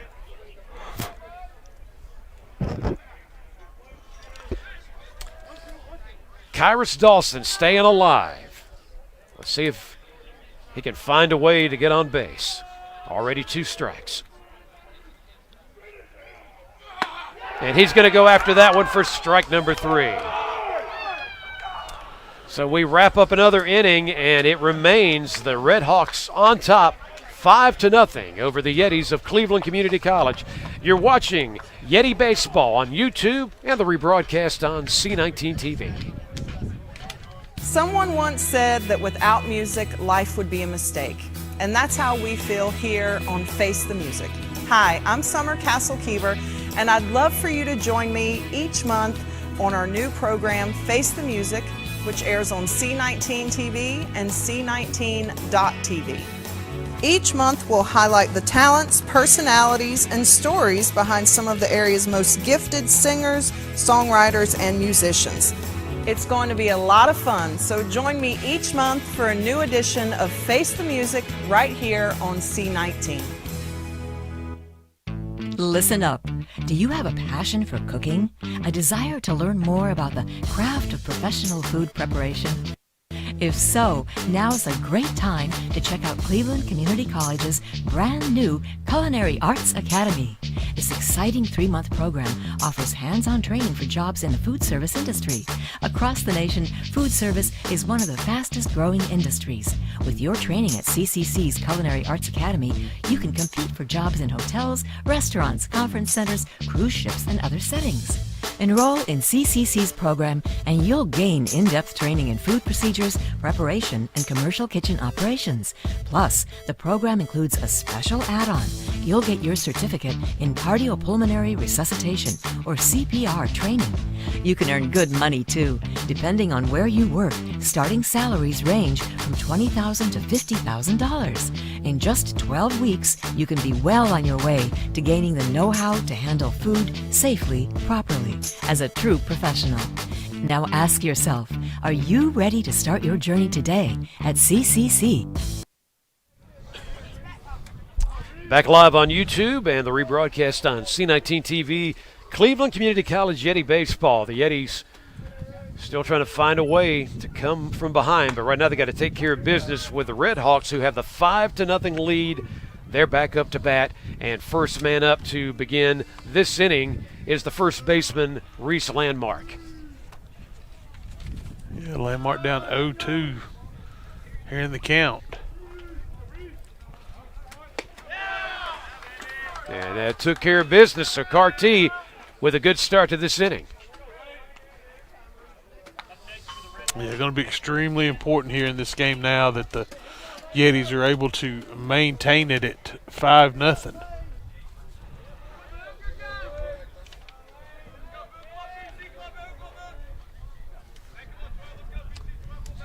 A guy that certainly had big moments in that last inning. The catcher Rhodes is back up to bat.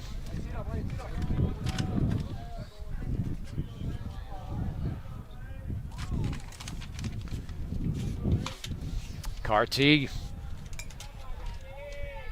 trying to find a way not to let any more damage be done. This ball's going to go deep.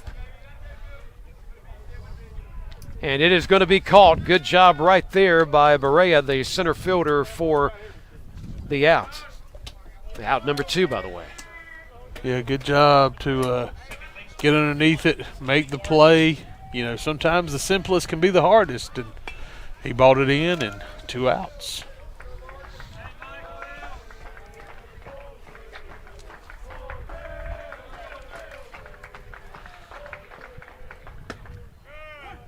Strike 1 on the nice-looking pitch there from the Kings Mountain product, Carty. Yeah, he's really come out here in the 5th and settled himself down. Much different-looking pitcher right now than when he first got into the game. Yeah, Rob, you're right. I couldn't agree more. He does look more settled. He realizes what's going on here with the Yetis now. Very serious time. Even in 1 inning, you can make a difference, of course, but you do have some catch-up to do, and you don't want to add to it with your team being down 5-0. Hit on and out of play there. And by the way, Vargas is the current batter. Yeah, 2 sacrifices in the game so far for Vargas. So maybe the best thing for the Yetis, nobody is on base in front of him.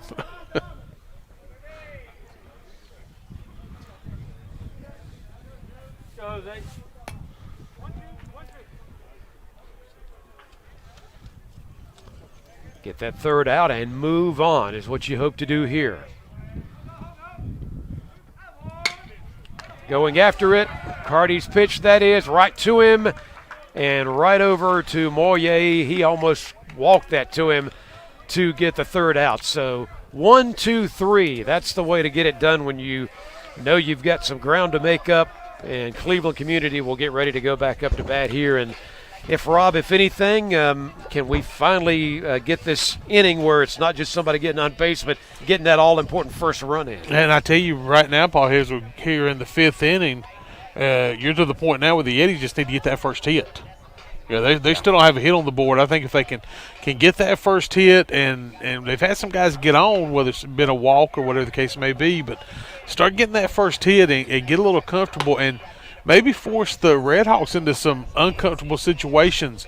You maybe get a guy 1st and 2nd with 1 out or one of those kind of deals and see how Catawba Valley responds. That's what we hope's getting ready to happen in this game. We're so glad you're with us as we continue to present the Yetis and certainly support the Yetis, and we hope that you'll continue to do that as well. And again, if you're watching by way of YouTube right now or the rebroadcast on C19, there's not too much more this season to go. We get into early May. We hope the Yetis can play beyond that in postseason play. But the big thing we want to say is when they are home, come out here to this beautiful new Yetis Athletics Park, the upgrades, and catch the fever that is really generating with this baseball team.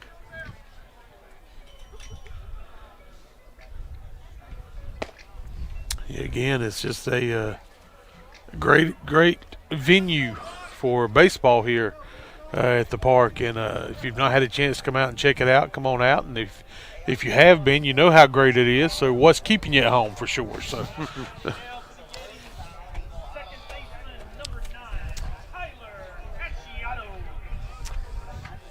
Second baseman is going to be up for the Yetis, and that is Casiato.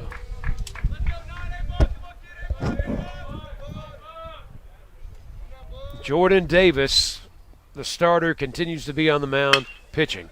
This one almost, but then as I was getting ready to get right to the first base, took the big curve, maybe some help from the wind, definitely was out of play there on that first hit. Well, it's like my drive off about the 4th tee, the way that hooked on him. That's not a good way for the golf game to go. I remember those days. Hadn't picked up any clubs in quite a while, but yeah, the curving, the trips to the woods and so on. Strike right there on Casiato. Yeah, once again, if you're the Redhawks, you just want Davis again, those strikes. You know, there's no way the Yetis can get it all back with one swing. So make those guys go after the baseball, make them put it in play. Casiato hoping to come through here. This pitch bounces away off the glove of the catcher. Cassiato's still alive. It all starts with him being able to at least get on base. And then I see that coming up next is going to be Davis Turner, by the way. He'll be the next batter up. Davis' pitch is a high pitch this time. Yeah, they're going to run it even 2-2, so.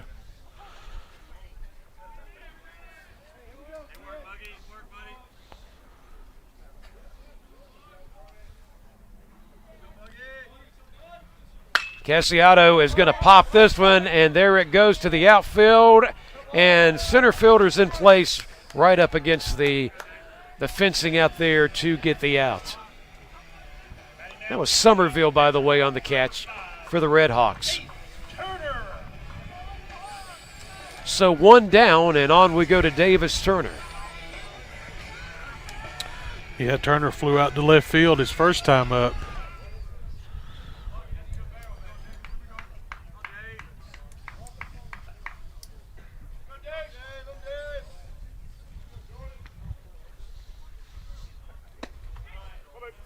Low pitch that time for ball one.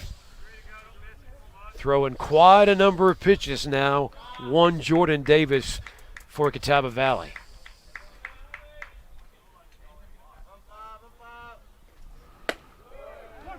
That one is a strike.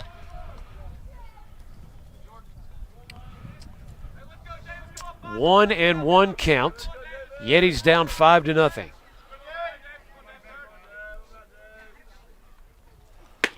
Going after that one, strike two.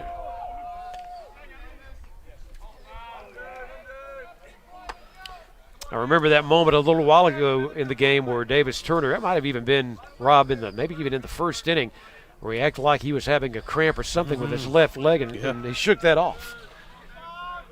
Stayed in the game.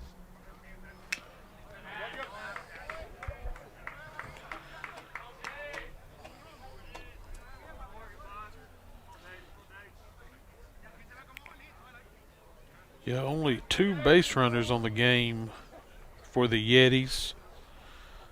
They had Baroa reach back in the third via an error, and Huber was able to reach base in the fourth with a walk. Turner goes after this one and hits it out of play for the foul ball. So again, the Yetis have got to find a way to start putting some good bat on the ball. Yeah, just 2 men on very briefly in this game. Much different than what we've seen in winning or losing before when we've been here at Yetis Athletics Park. That's why there's still hope in this game right now for the Yetis. That one is in there, though, for strike number 3, and there goes Davis Turner. So 2 outs, and now we'll see what happens with Berea back up to bat, your center fielder. And that was Davis's 5th strikeout on the game for the Redhawks.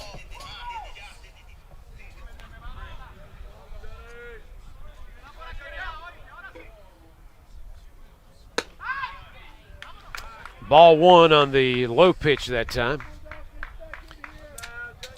Game number 1 of a 3-game weekend series. Game number 2 on this Saturday afternoon, scheduled for 4. Noon tomorrow, game number 3. Berea is going to pop this one up, and it looks like the first baseman may be in waiting for it. And yes, it is Landmark making the catch for out number 3. Catawba Valley still leading 5-0. We'll step away for a break, and then we'll continue. Stay with us. You're watching CCC Yeti Baseball on YouTube and the rebroadcast on C19 TV.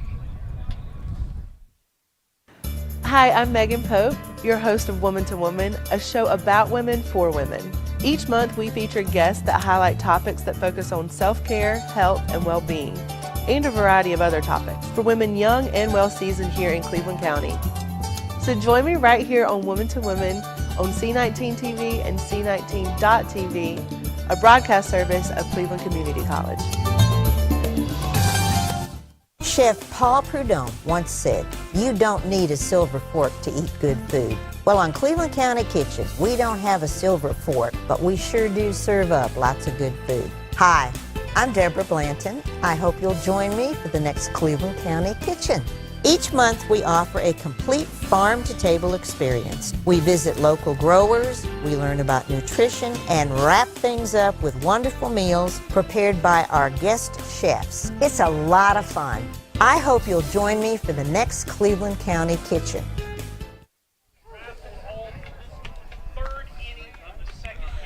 5-0, Catawba Valley leads here. Going to the top of the 6th inning, and Paul, once again, if you're the Yetis, you've got to figure out a way to just hold them where they're at. You can't allow this lead to be extended till you can start finding a way to put those runs across yourself. You're right, Rob. That's going to be the important factor in the game now, is no more damage, just to give your team an opportunity to still find a way to bring in that first run, get multiple men on base, and anything can change. We've seen it before, and we hope that can still be the case in game number 1 between these two teams today.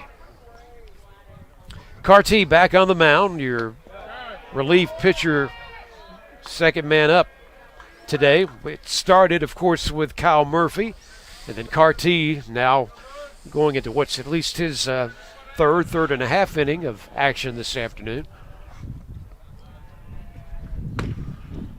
And therefore the strike there.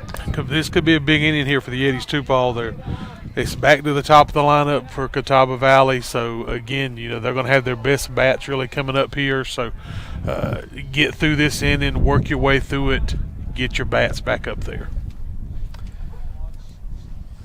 Pitch to Walker Waters that time.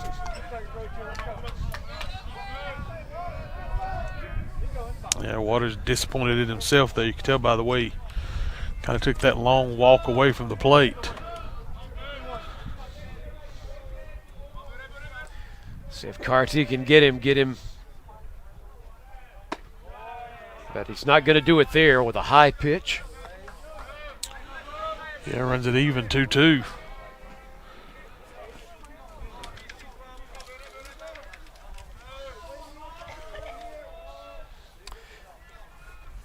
As Rob told you, a count of 2-2. Carty against Waters.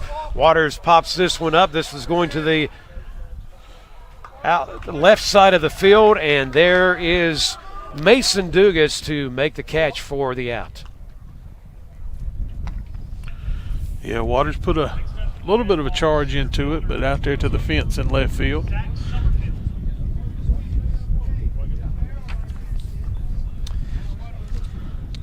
Zach Summerfield is up next, number 22, center fielder today for the Redhawks. Strike one thrown by Carty.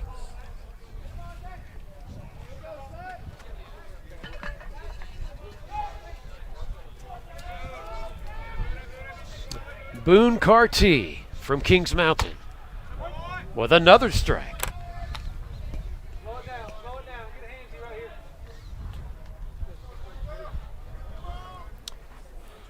5-0, Redhawks with the lead. The Yetis still battling thanks to the pitching of Carty right now. Low pitch this time. Davis Turner will get control of that one and get it right back out to his pitcher, but of course there's nobody currently on base.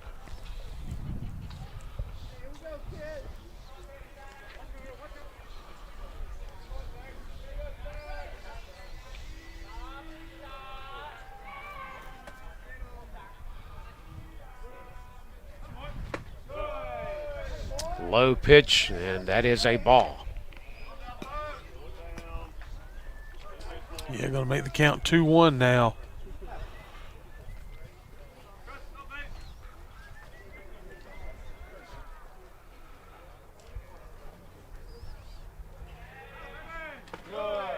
And again, this one off the ground, getting behind Davis Turner. Somerville in the game struck out in the first, grounded out to the first in the third, and then grounded back to the pitcher in the fourth.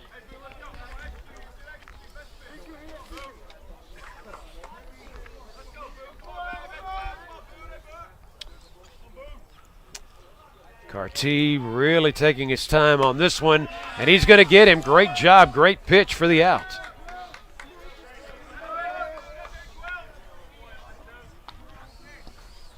That designated hitter on the day, Dalton, will be up next for the Redhawks. Yeah, Dalton in the first walked, got all the way around to third before the inning was over, and popped out to the shortstop in the third, and had a single in the fourth, came around to score. Into the dirt on that pitch right there for ball one.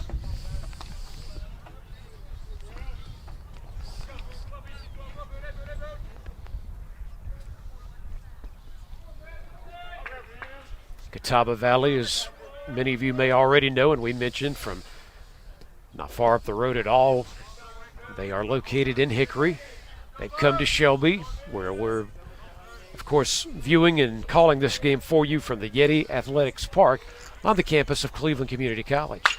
Yeah. Hit on, and there it goes. Ground ball will go past the third baseman all the way out to Dugas in left outfield.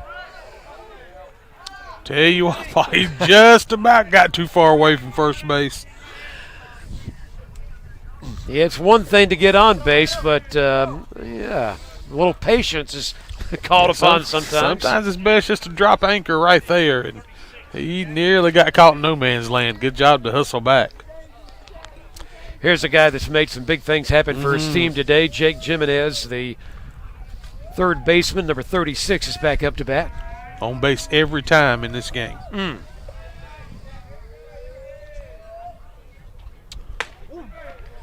In for the strike. Strike one by Boone Carty.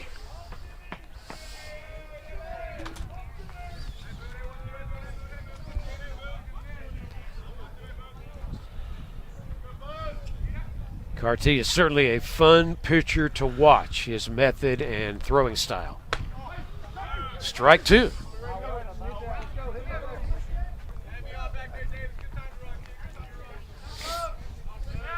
And if he can find a way to get this guy out as it's gone today for Jimenez, that'd be a big accomplishment. Yes, it would.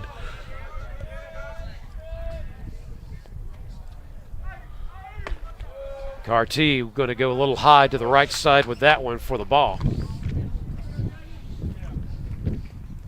And when a man's already been on base today and Jimenez has been up to bat, that's where we've seen everybody have a chance to advance and help lead to some runs, of course, in this game. And they've got that with a man on first right now. Going after that one, and Boone Carty will finally get him, and that will wrap up this inning for the Redhawks, which is a good sign for the Yetis.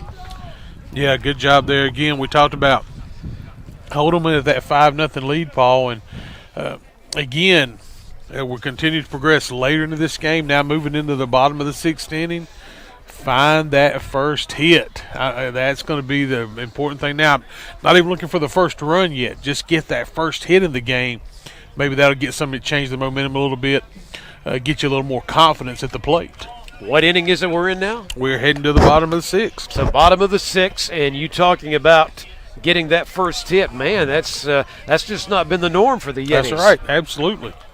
So let's hope that does change as we will await to see this current group of batters coming up. And again, a reminder, and he's had a pretty good day, and that's why he's still in there. Starting pitcher today for the Redhawks, Jordan Davis, who you're seeing right there on camera right now, has been the man.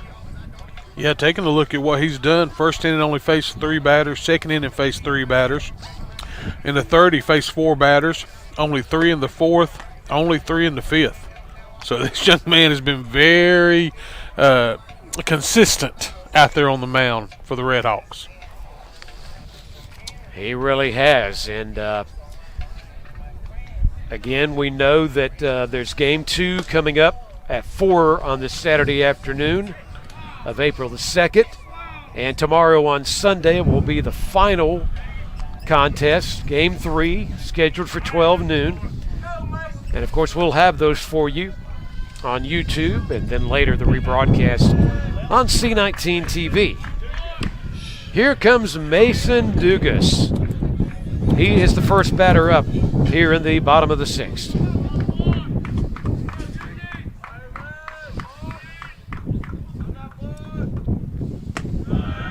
Low pitch off the ground there for ball 1.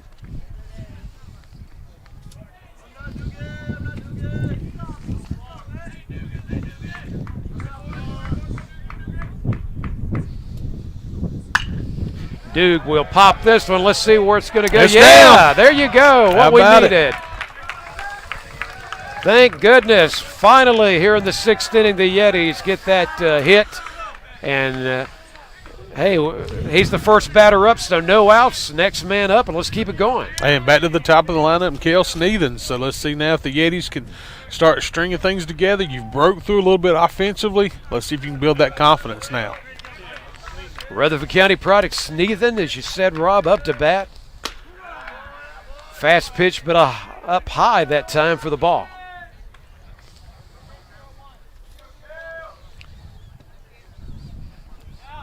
Landmark over there playing first for the Hawks. Vargas second. Jimenez third. And on the mound continues to be Davis. There's his throw. And it is a little low for ball 2. Lane Rhodes, the catcher, will go out there and have a word with this pitcher right now. Yeah, really the first time he's had to go out there and settle him down any. So see if the Yetis can take advantage. Weather-wise, there's no chance of precipitation in the forecast today. It has been overcast more than anything. Very little peaks of sunshine throughout the day. The wind's blowing, a bit of chill in the air, but nothing bad today whatsoever.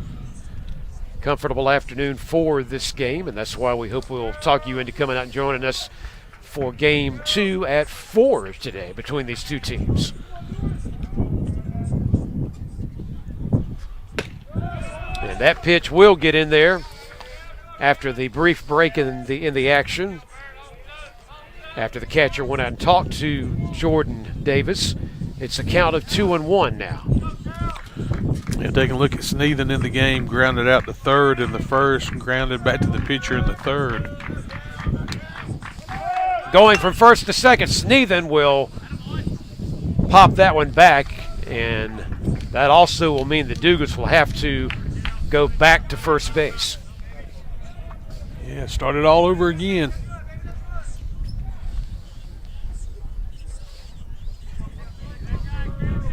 This first game, by the way, is a 9-inning game. The second one will be a 7-inning game in this 3-game series. And here we are, still in the 6th at the moment. That one is in there for the strike, and we've got out number 1.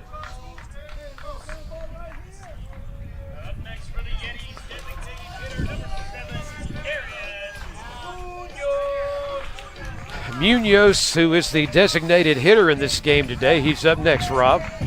Yeah, grounded to third in the first and then struck out in the fourth. Davis going to go over to first base, letting Dugas know he's still got his eye on him as well.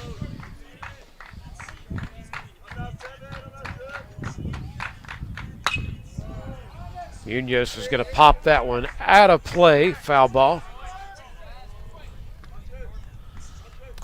As you see the side of the stadium over there on the right side of the pitcher's mound. Back behind, of course, first base is where the foul ball went a moment ago.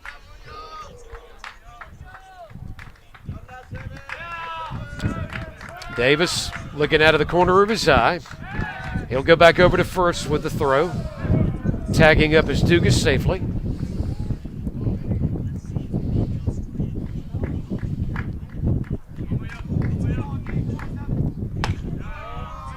Pitch is high that time.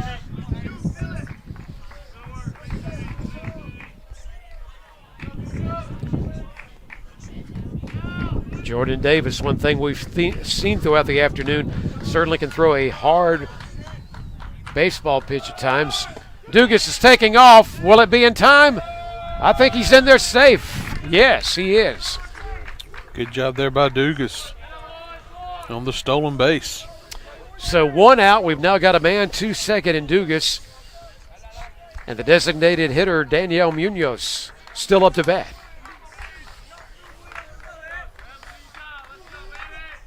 Maybe this is the time they get a run. Off the pitcher's glove and thought about it, but Dugas will go back and tag up with second base instead of go to third base. Yeah, not quite far enough. Don't want to make that third out over there, a second out over at third right now.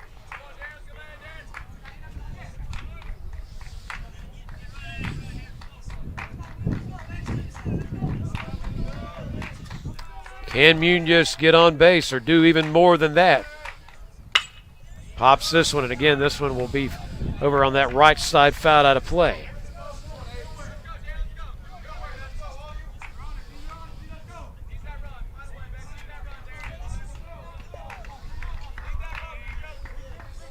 Heard somebody yell out from the stands or the dugout, we need that run.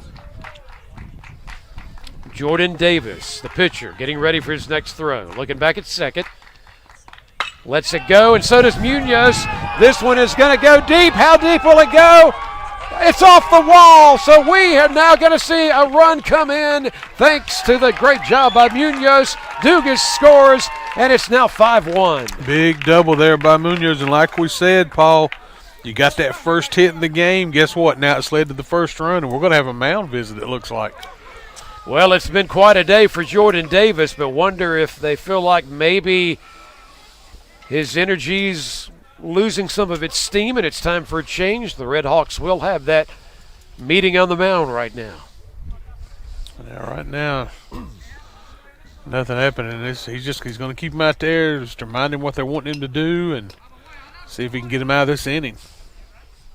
Well, the first thing that had to happen, you talked about it, Rob, several times. We needed the official first hit of the game. We got that a little while ago. Now we've got that first run.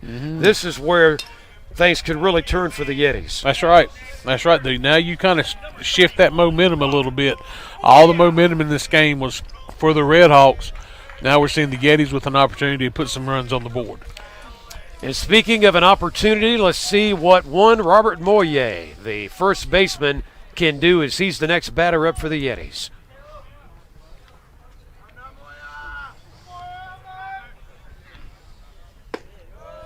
Yeah, first pitch is in for the strike. Munoz on second. Moyer up to bat. And we are on the board. Your Yetis have had we've all been waiting on it. We're down 5-0. Now it's 5-1. Maybe more is going to happen here real soon. Pops this one, and this one's going to go to the second baseman who goes over to get it. Throw is to first for out number 2. Does allow that runner to reach third, so.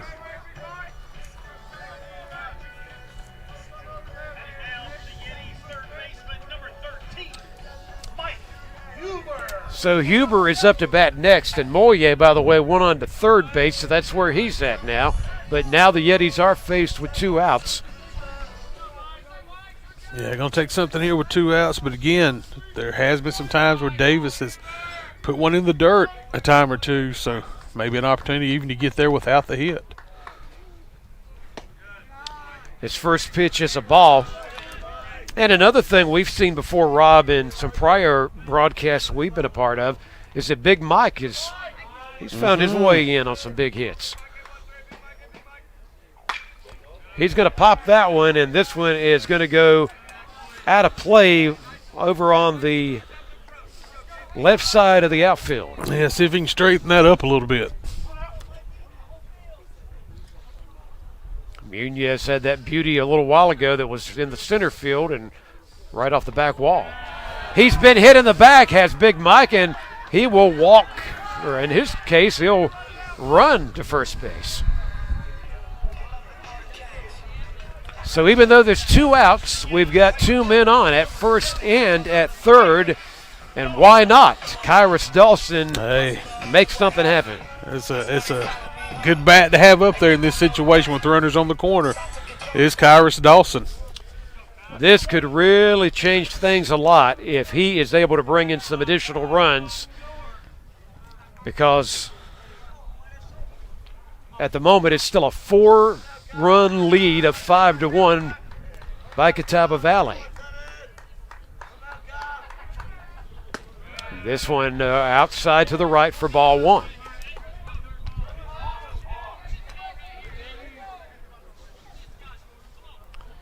One team, the Redhawks, 17-17 overall. Your Yetis, 16-14 overall, as they are continuing to battle this afternoon here at Cleveland Community. There's Dawson's hit. It's going to go to the outfield and into the hands of the center fielder, or into this glove to make it correct for you, and that will bring us to the third out. But the Yetis are on the board. We'll get ready to head to the next inning. Stay with us if you can. You're watching Cleveland Community College Yeti Baseball on YouTube and the rebroadcast on C19 TV. Hi, I'm Tim Foster from C19 TV Sports. Join us each month for Yeti Tracks right here on C19 TV. Each month we talk to the players and the coaches of Yeti Athletics, including cross country, Yetis boys baseball, and Yetis girls softball. We break down the matchups, the conferences, the games, and the events that make Yeti sports so special. Stay informed with Yeti Athletics right here on Yeti Tracks each month. Join us right here on C19 TV and online at c19.tv. Hey everyone, I'm Tim Wisher, welding instructor at Cleveland Community College, and today I'd like to take a little time and tell you about what we do here. Welders are in demand. We offer a certificate program and we offer a diploma program. It takes about a year to come through our program. We offer morning and evening classes here at CCC. We have the lowest student to instructor ratio in the state. We do real life simulation. We do API 1104 downhill pipe welding. We also do D11 structural steel coat and ASME welding as well. We have AWS certified welding inspectors on staff. If you want to learn more about our welding program, you can give me a call directly at 704-669-4077 or on the community college website at clevelandcc.edu. Back here, Yetis Athletic Park. We do have a new pitcher on the mound. I believe that is Cole Curtis, if I'm not mistaken, out there for the Yetis. As the Yetis are finally able to break in on the board now, 5-1. Catawba Valley leads.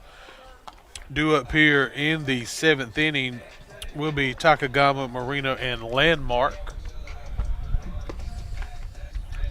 Carty did a good job after he was able to settle down when he came in relief. So let's see if Cole Curtis can maintain it where it's at and get those Yeti bats back up there.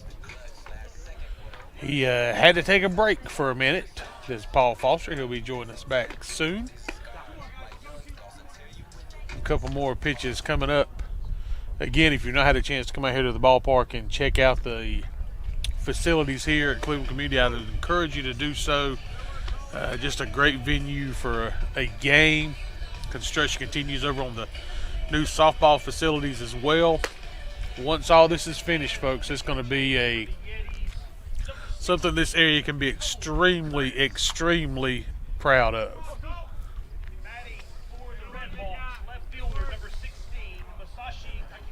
Masashi Takagama, taking a look at what he did. Struck out in the first inning, walked in the third, was able to steal a base, and then had a single in the fourth. First pitch from Curtis, called strike. 0-1 the count.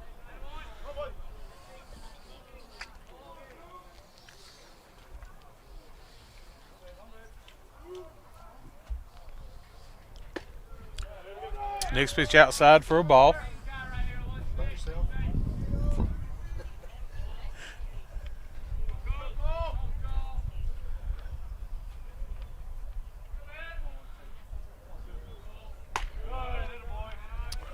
Barely missed, a little up and away. 5 runs, 4 hits for the Redhawks, 1 run, 2 hits for the Yetis. That pitch is down for a ball. That's going to make the count 3-1, so a hitter's count here See if Takagama can get things started here for the Redhawks. Swung on and miss. Strike two. Going to run the count full now. 3-2. Here in the 7th inning, game 1 of a doubleheader. Game 2 will be later today, of course, and then game 3 of this series tomorrow at 12 o'clock. And in there for a ball, so he'll take a walk and head down to first base. And going to bring Juan Marino to the plate. He reached via an error in the second, stole a base to get the second. Wild pitch took him to third. He later come around to score. He walked into third and then grounded to second in the 4th inning.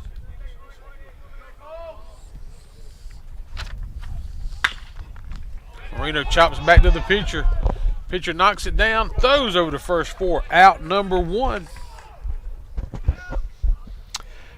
Rob, I had to step away from our broadcast position for just a moment, but I believe I understood we've got a new pitcher out there for the Yetis now. We do. I believe that is Cole Curtis out there. So Cole Curtis is the new man up, and thanks to our guys in the truck, they always share good information through our ears to keep us on task here, and mercy.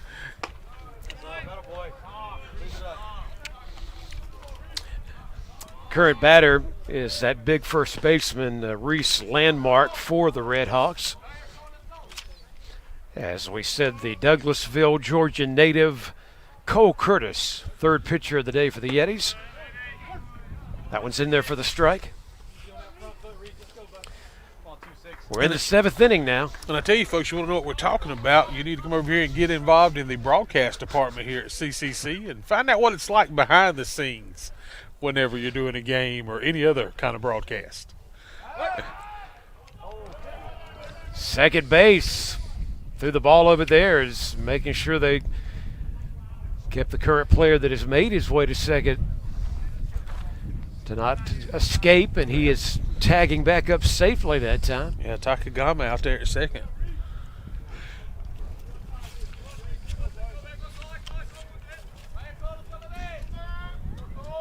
Landmark awaiting Cole Curtis' next pitch, who looks again back at second. Pitch is a bit high that time, brought down there by Davis Turner, your catcher. But yeah, you're right about this communications program. There's so many things that they'll get here that they're not going to get elsewhere, from the big television studios to working with all types of broadcasting, great classes that cover the whole realm. Swung on there and strike. But I think there's another Foster guy that is responsible for classes, and you're going to really enjoy getting to work and be under the knowledge of one Greg Tillman when you come out here to Cleveland Community College. So please keep an eye on that program and check into it. Again, going to second. Let's see. Got him. Hey, how about that? Just a little bit too much going on out there by the Redhawks, and as Rob reminded us, that was Takagami who was out there, and that's 2 or 3 different times he was playing well off second. And good job by the current pitcher, Cole Curtis, to throw that ball to second base and get the out.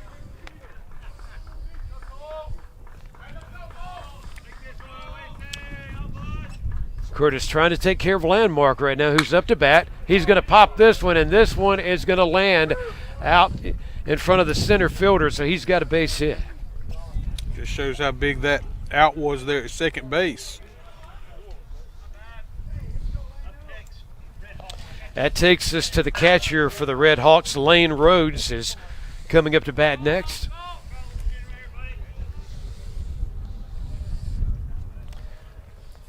His team continues in the 7th inning to hang on to a 5-1 lead. We're going all 9 innings in this game 1.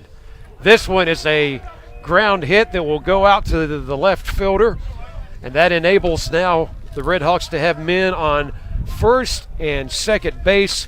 At least, if anything, Kyrus Dawson was able to make the quick stop in the outfield and get that ball back into the infield. Yeah, back-to-back base hits here for the Redhawks. And Jose Vargas coming to the plate. He 2 sacrifices in the 2nd and the 4th, grounded back to the pitcher in the 5th.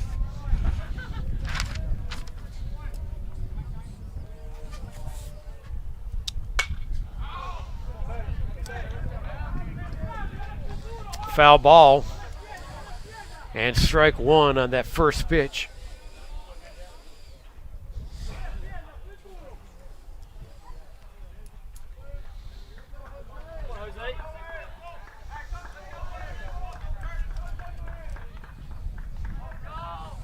Cole Curtis. Next pitch is back behind everybody.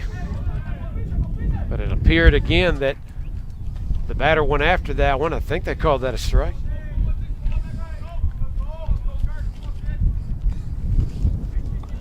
Yeah, 0-2 the count. Vargas, current batter for the Redhawks. 2 men on already. And the 1 out.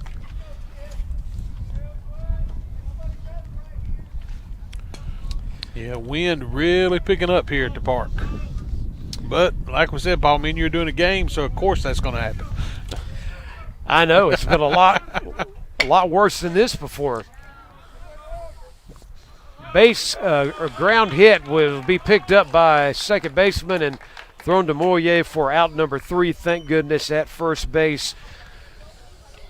So we have retired the Redhawks here in the 7th inning. Yetis will have their time up next. So nothing added to that current 5-1 lead. Shows how big that pickoff play was at second, Paul. That really kept a run from coming around to score that half inning. So you keep it at 5-1. You're still within a grand slam, if nothing else, of tying this game up now. But again, back to 1 run at a time. You've still got, 9 outs in this game. So, there's still opportunities out there.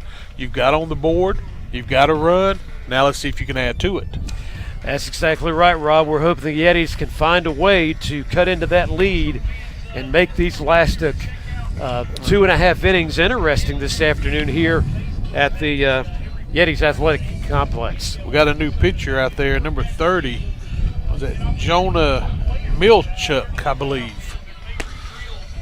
It is Jonah Milchuk. So we are seeing the first pitcher besides the starter take the mound today. That was Jordan Davis, who certainly had a good run for Catawba Valley today in this game.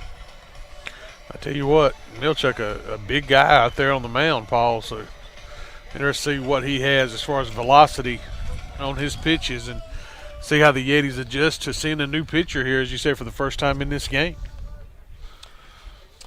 Yeah, Milchuk, by the way, he is listed at, he is, they've got him listed at 6'6", 255. He's out of Raleigh, North Carolina. That is a big guy. I knew when I looked out there, he was a big dude on the mound. I don't know if we realized he was that big, but he's a big young man. And we'll hope his style pitching, though, will not keep the Yetis from trying to cut into this lead. Rob, we want to take a moment before we see the Yetis get back up here to bat to remind everybody about the many courses of study and educational opportunities to continue their education, no matter if they're a high school graduate or if they're deciding to go back in their mid-20s, mid-30s, mid-40s, whatever. Cleveland Community College offers so much right here at home. Yeah, absolutely. As you said, Paul, wherever you're at in your stage of life, there's something here for you at CCC. So make sure to get in touch with Cleveland Community College, learn more online, and take advantage of opportunities, especially if you're thinking about a new career path for those adult learners or for those of you that are getting ready to make that next move. There you were talking about behind the scenes. There you go, inside the truck. Right. This is a ground hit that will be picked up, and will it be in time?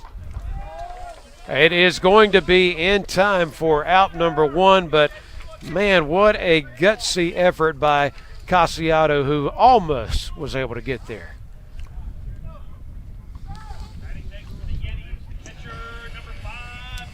Davis Turner, next batter up, catcher for your Yetis. And again, everybody's taking on the new pitcher. right now, who is Milchuk.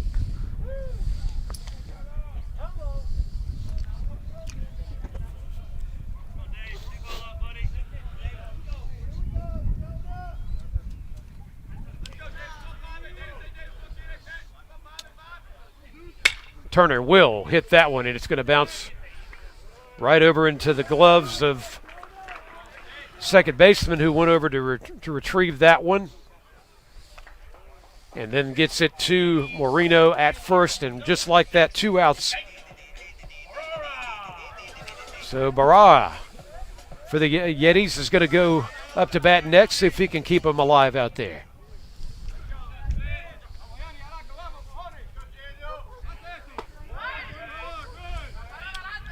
Ball 1 after that first pitch, just a bit out of the strike zone.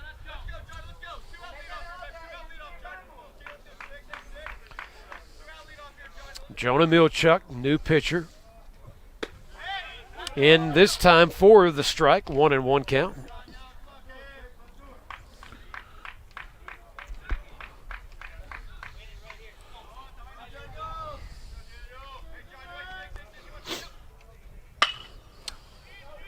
And again, in that same location as the last batter, ball is retrieved and throw is right into the hands of Landmark for out number 3. We're through 7 innings. We'll head to the 8th. The 8th inning coming up next. It is 5-1 with Catawba Valley on top. You're watching CCC Yeti Baseball on YouTube and the rebroadcast on C19 TV.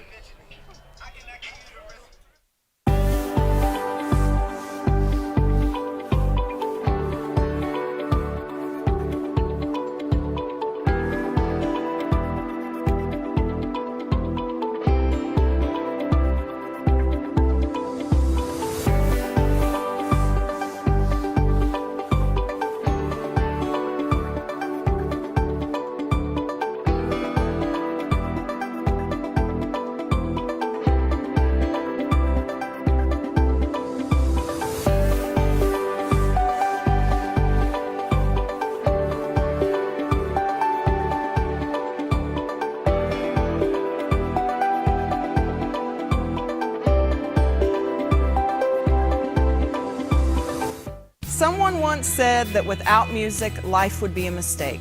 And that's how we feel here on Face the Music.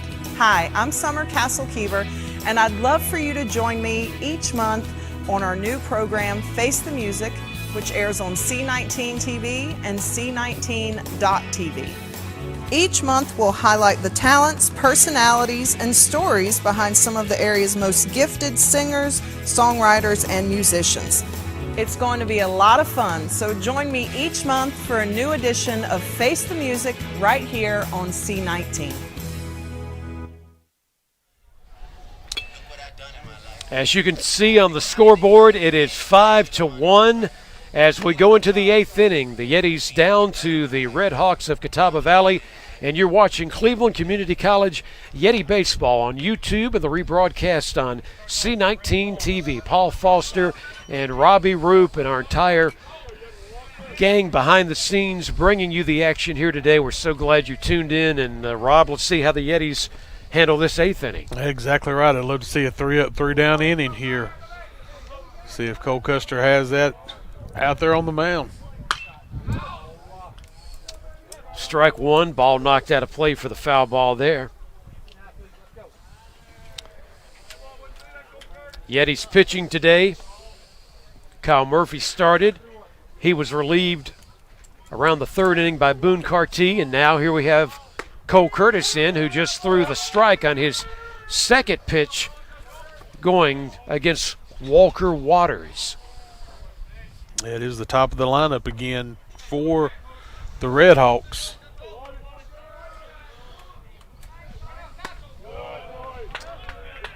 Pitch a little bit out of the zone that time for another ball. Waters' 5th time to the plate in this game.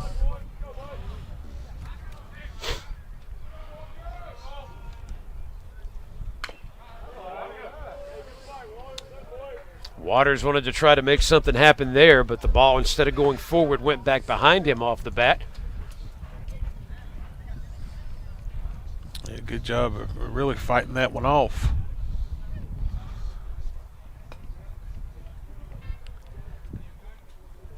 Zach Summerfield is in waiting. He's the next batter up.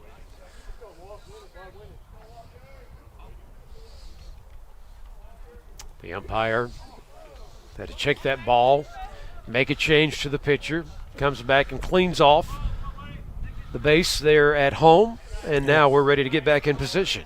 Yeah, cleaned the plate off, and his brush got away from him there. So good job going back and refilling that brush.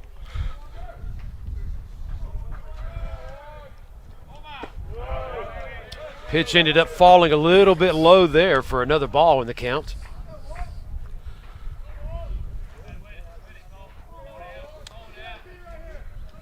Yeah, I see some up there on the terrace level, some camera footage. How about that?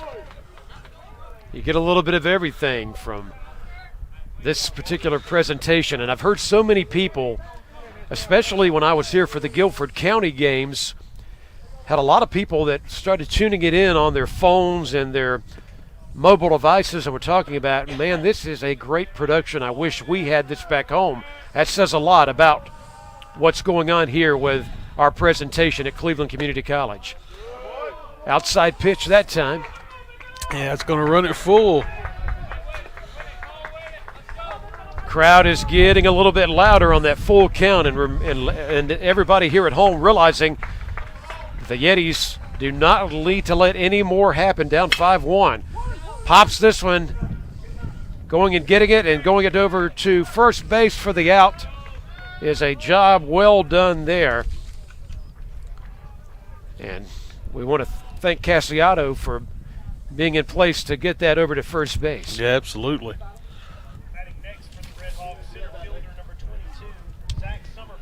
Of course, Cassiato is your second baseman, playing a good bit off that base right now, of course. And Cole Curtis will face the next man up. And that pitch is foul ball out of play. Yeah, Somerville, couple strikeouts in the game, struck out in the first and again in the sixth. Grounded out to first in the third and grounded back to the pitcher in the fourth.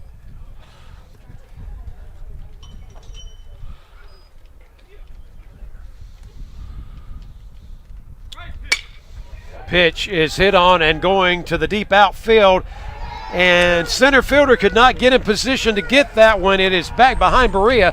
He's going to go chase it down, but before that, Somerville has got a two-base hit as he's made his way to second. Yeah, he ended up getting kind of twisted around a little bit to turn on the ball and landed there at the base of the fence. So Somerville puts a charge into it.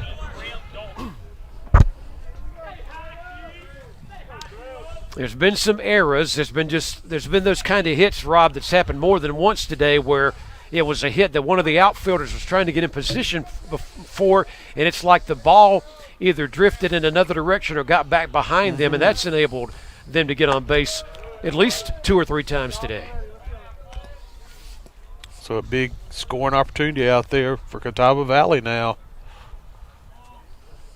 Runner in scoring position, only one out. See if the Redhawks can chase him around. Not to mention they still have a 4-run lead at 5-1. Good looking pitch that time for the strike by Cole Curtis.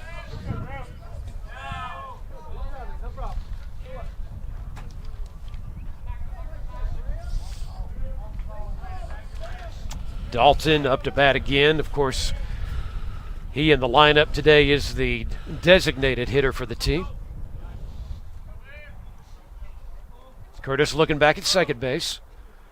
Lets it fly, and he'll get his man there with another strike. Yeah, going to run the count now 1-2.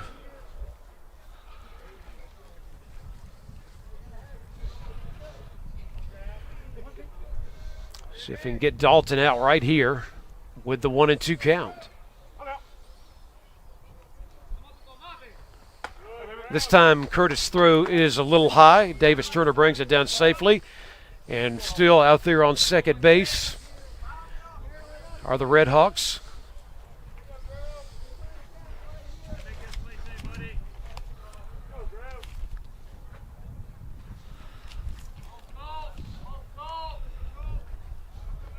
Two count right now with the next pitch coming. But Curtis will not go to the mound or he will not go to home plate with the pitch. He stopped and he wanted to check out second base, which he did. Now he's getting back in position and will focus back on Dalton, who is in a dangerous part of this Red Hawk lineup right now. Yeah, you're right, Rob. And speaking of danger, here's a deep hit. Let's see. Yes, thank goodness. Kyrus Dawson goes over towards center field from his right field position to make that catch for the out. Does allow the runner to advance to third.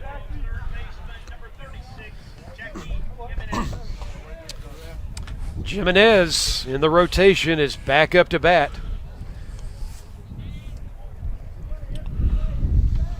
Man now on third as well for the Redhawks.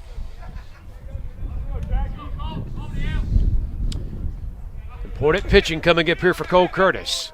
First one is just outside to the right side for ball one.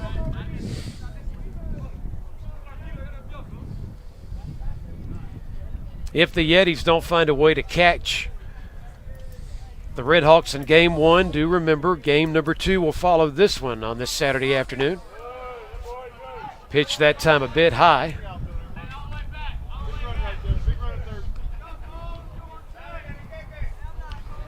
Two and 0 is the count.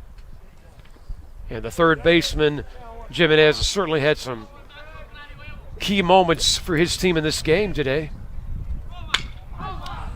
He'll go after this one, and this is going to be out of play, but there was a moment there that the first baseman, Moya, thought about seeing if he could get in position. He gave chase a little bit, but just up there out of play.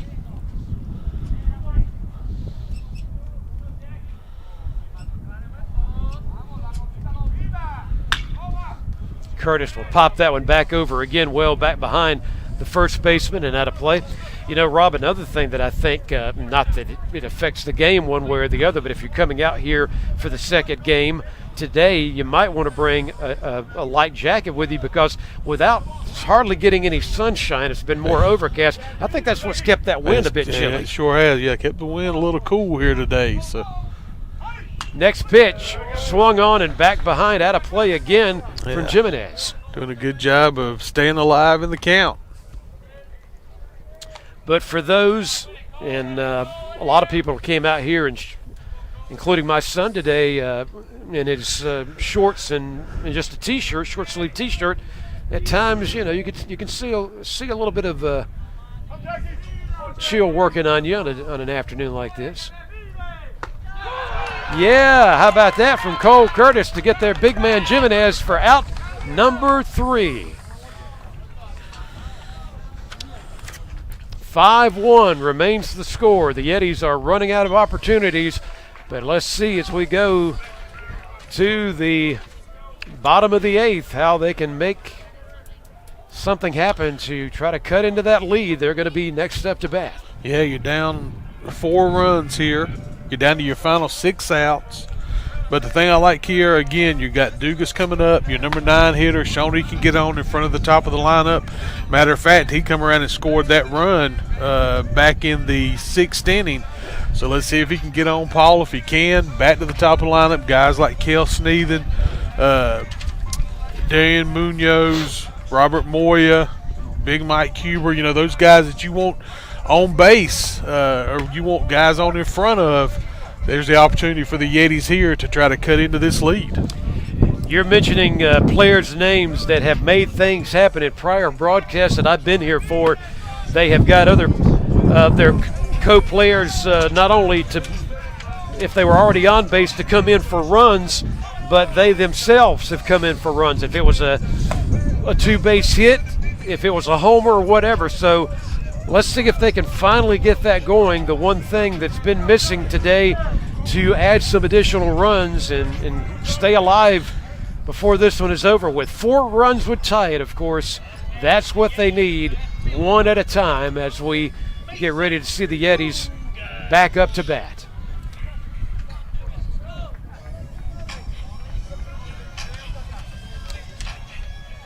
First batter to begin this inning for the Yetis is going to be Dugas. Mason was that hit we were waiting on earlier in the game.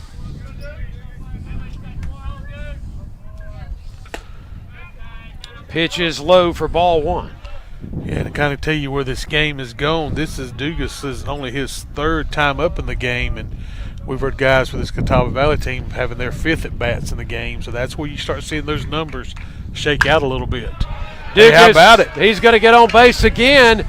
He hits that one beyond second to the outfield, so great job again by Mason. So back-to-back singles for Dugas. Had one in the sixth, now has one here in the eighth. I saw that Guy Suttle had arrived here a few minutes ago, former baseball coach at Crest. He'll be on the color in broadcast number 2 today. Andy Foster will be on the play-by-play when we get ready to bring that one to you here on YouTube this afternoon. And the big man up at pitcher now, Jonah Milchuk. His throw there was a strike. Like you said earlier, Paul, 6'6" out there on the mound. So he's on top of you when he releases it. He throws it over to first base. See if they can get Dugas off that base. He goes back and tags up in time. Landmark is the first baseman. And a reminder that Sneathan is the current batter for the Yetis.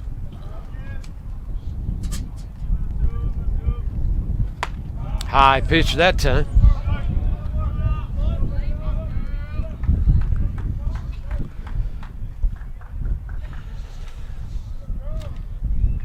Yetis have that 10-9 conference record.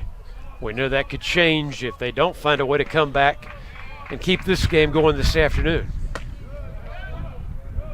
Strike called there on that pitch from Milchuk. Sneathan showed bunt, didn't do anything with it.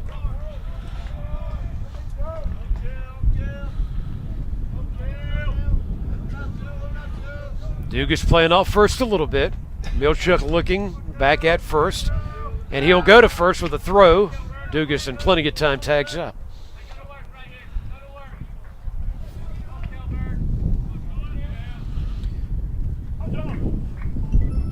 Daniel Munoz in waiting for a chance to bat. He would be up next in the rotation. Sneathan's still at it right now. He goes after that one, and he will strike out.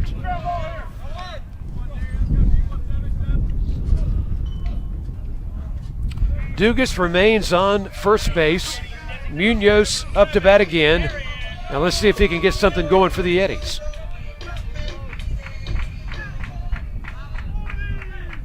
Bring in a run if possible. Get on base. Keep it going. He'll pop this one to the outfield. Dugas is going to get to second. He's to first.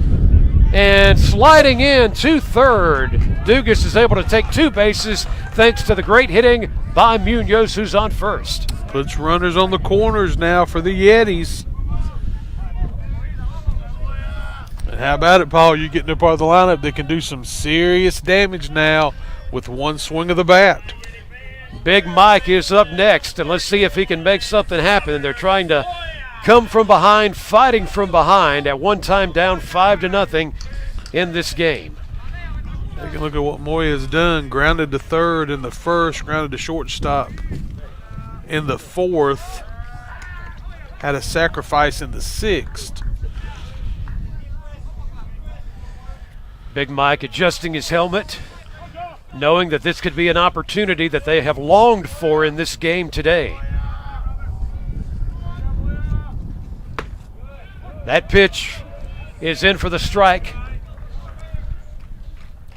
The reliever, Jonah Milchuk, the big man at 6'6" out of Raleigh, North Carolina, the reliever, second pitcher up in the day for the Redhawks. Big Mike's going to pop this one high, and going for it is the center fielder, and he got it. Somerville able to do it.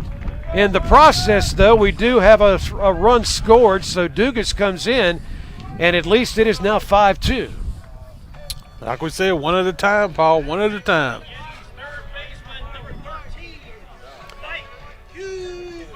That takes us to Mike Huber. He's the next man up.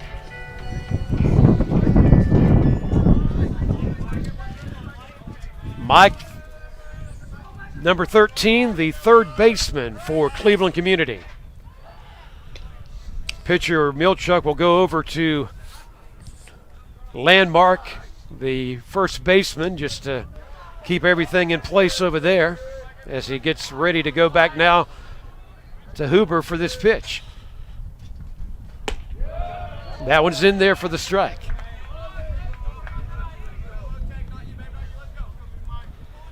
Dugas comes in a moment ago. At one time it was 5-0, 5-2 in the 8th inning of action. This one close, but not enough, according to the ump, for a strike. We've got a 1-1 count. Don't know how you hold up on those, Paul. Those are tough pitches to lay off of. Milchuk took a look at first. Now he'll go to home plate with the pitch, which will go in there solidly for the strike. 1-2 the count, so he's got to protect here.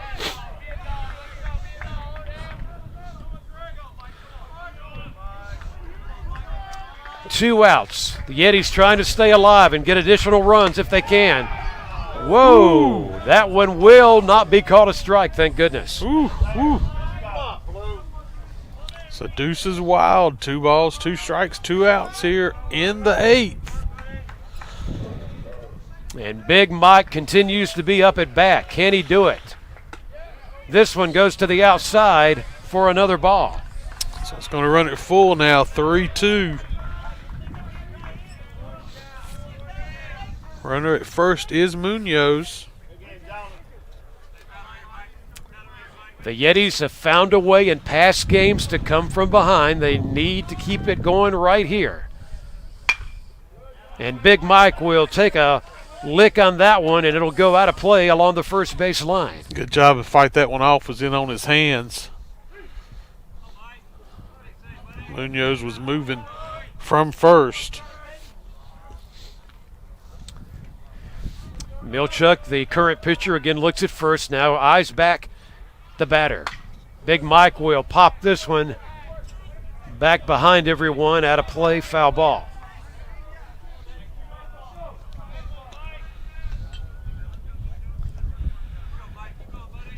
Munoz will go back to first base. Remember, it was a great hit by him that enabled Dugas to go from first to third earlier and then eventually come in. Speaking of Munoz, he's going to go easily. There was nobody paying attention. He's on second base, so he moves another base over. Remember, the count is right now 3-2.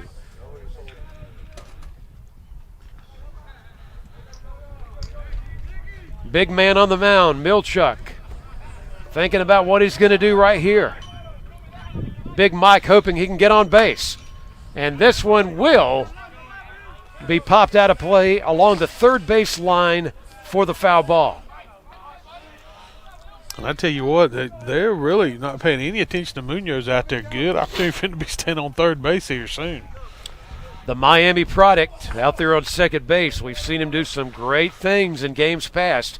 He does have that speed element as well to his game. Can Big Mike keep things alive for the Yetis? They're down 5-2. He's going to go after that one, and that'll do it for this innings. Strike 3, out 3. And we'll head to the 9th inning. It is a 5-2 Redhawks lead. Stay with us. You're watching Cleveland Community College Yeti Baseball on YouTube and the rebroadcast on C19 TV.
We are back live.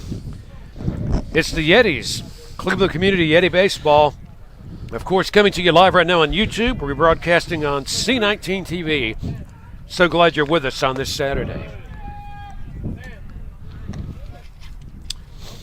Takigama is back up to bat for the Redhawks, first man up in the current rotation. Cole Curtis is the current pitcher. A reminder for your Yetis.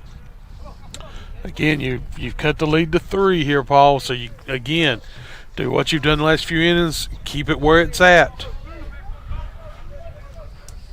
They've not had any runs on the board since the 4th inning. Curtis pitch out of the strike zone that time. Of course, another big part here, Rob, is if there's any hope for the Yetis, it starts with not allowing that 5-2 lead to become another run or two. Absolutely. Good looking pitch there, going after it, and the strike was Takigama. The Puerto Rican product. When I first read that name, I wondered if he might be Japanese. Not to say that couldn't be down the family bloodline somewhere, but we understand he is out of Puerto Rico. And a good job there by Cole Curtis as he gets the out.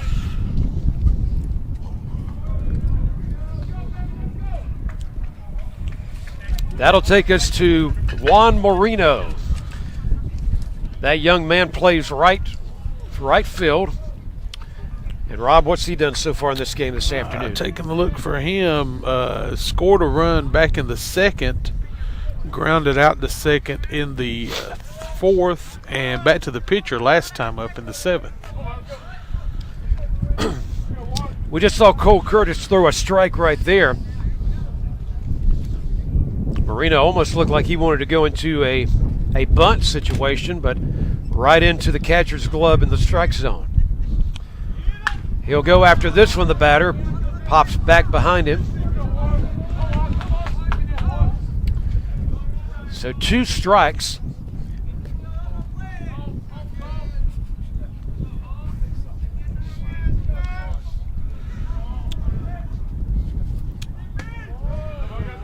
Wow, close, but just a little low for the ball on that throw.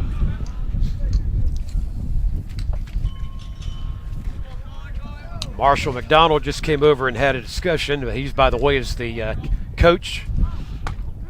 There you go. Another strike and got him right there. Cole Curtis. Yeah, back-to-back strikeouts for Curtis. The 8th strikeout for the Yetis pitchers in this game. The first baseman, Reese Landmark, is up to bat, and I noticed that it was Marshall McDonald, the coach, coming over and giving him some suggestions right in front of us here a moment ago. The dugout is right to my left for the visiting team.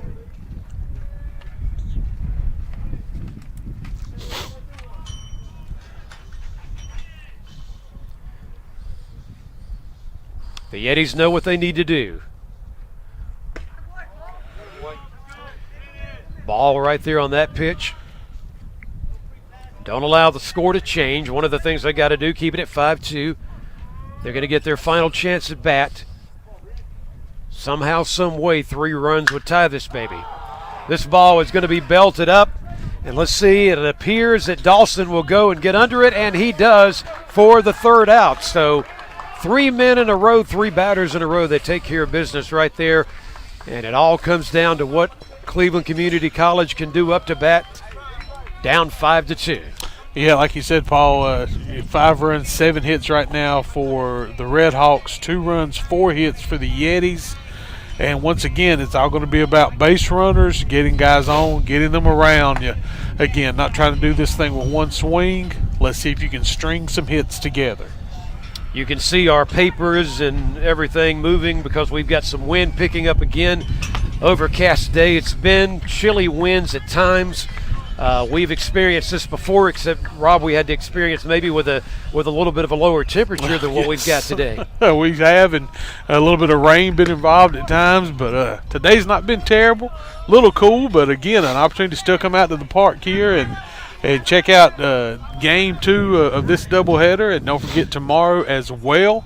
Game 3, 12 noon right here at the park. Can't say enough about what's happening here at Cleveland Community College. More and more construction work being done. The softball field is going to be great for that program. We know what's happening now with this beautiful Yetis Athletic Park.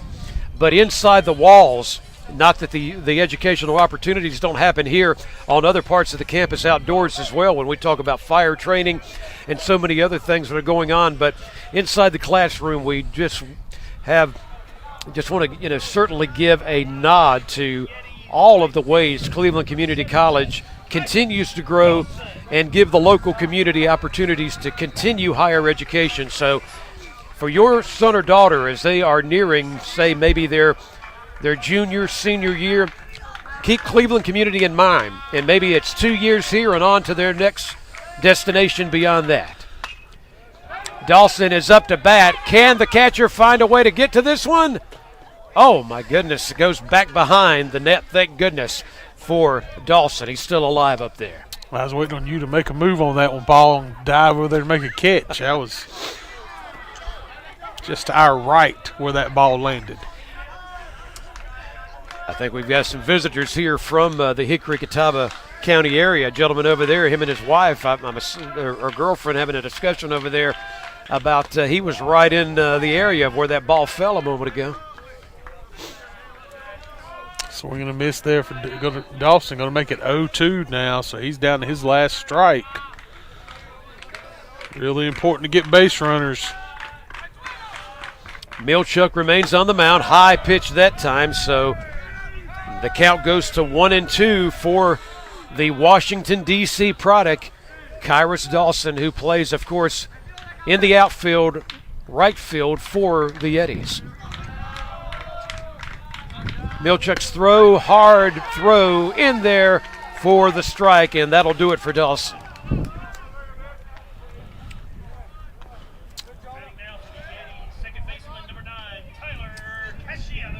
Cassiano will go up to bat next, and Rob, this is going to be a big bat for him because now it's all down to 2 outs, and your chances of finding a way back in this one will be over. Yeah, look at Cassiano, struck out in the second, flew out to center field in the 5th, and grounded to shortstop in the 7th. This is going to be a high fly ball. We got a couple of men in position, and it will be the outfielder who gets it, and that will bring out 2.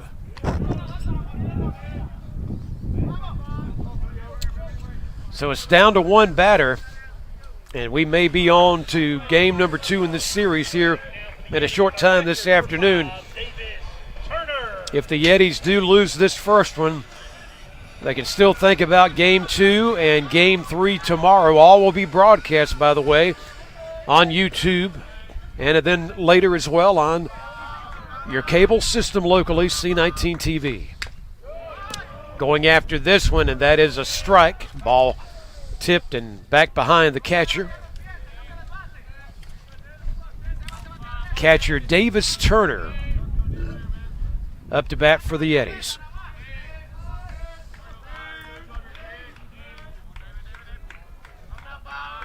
Milchuk from the mound, in there for the strike. Down to their last strike here, Paul.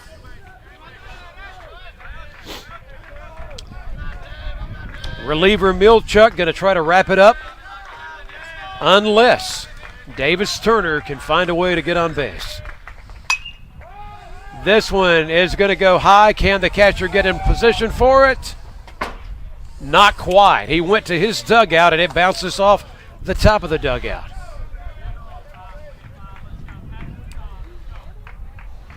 Turner's still alive, but one more strike will do it. A 3-game series, and if it wraps up here in a moment, game 1 will go to Catawba Valley.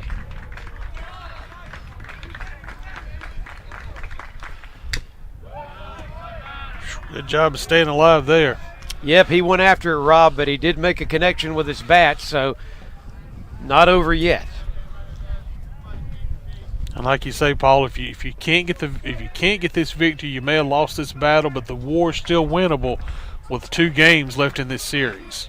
Yep. An important conference matchup as well. This one is going to go up and go to the third baseman, and he will bring it in and end this game. So that'll wrap it up. Game number 1 of the 3-game series will go to Catawba Valley. They win it by a final of 5-2. But for those of you watching right now live, a reminder, you can come join in and support this team as game number 2 is to follow shortly. It'll be on YouTube as well. And then, of course, later everything rebroadcast on C19. So, Rob, the Yetis may lose this one, but still a lot to fight for this weekend. Yeah, a couple more games in this series. If you can take care of these next 2, you still put yourself in pretty good shape. But it's going to be important now to get game 2 of this doubleheader. Is going to be first step in that process. Absolutely. So we'll get ready to say so long for now. We want to invite you to stay with us along YouTube or come back shortly as Andy Foster and Guy Suttle will come together to bring you that action this afternoon. It'll be game number 2 in this series. But as far as this one goes, final score 5-2, Catawba Valley winning over today the Yetis in game number 1. Rob, thank you for a fine job today. I enjoyed it, Paul. Always an honor to do a game with you, sir. Great to work with you as well. Greg Tillman, Randy Evans, everybody behind the scenes making it happen. A great job as always. You've been watching Cleveland Community College Yetis Baseball on YouTube and C19 TV. For all of us, goodbye.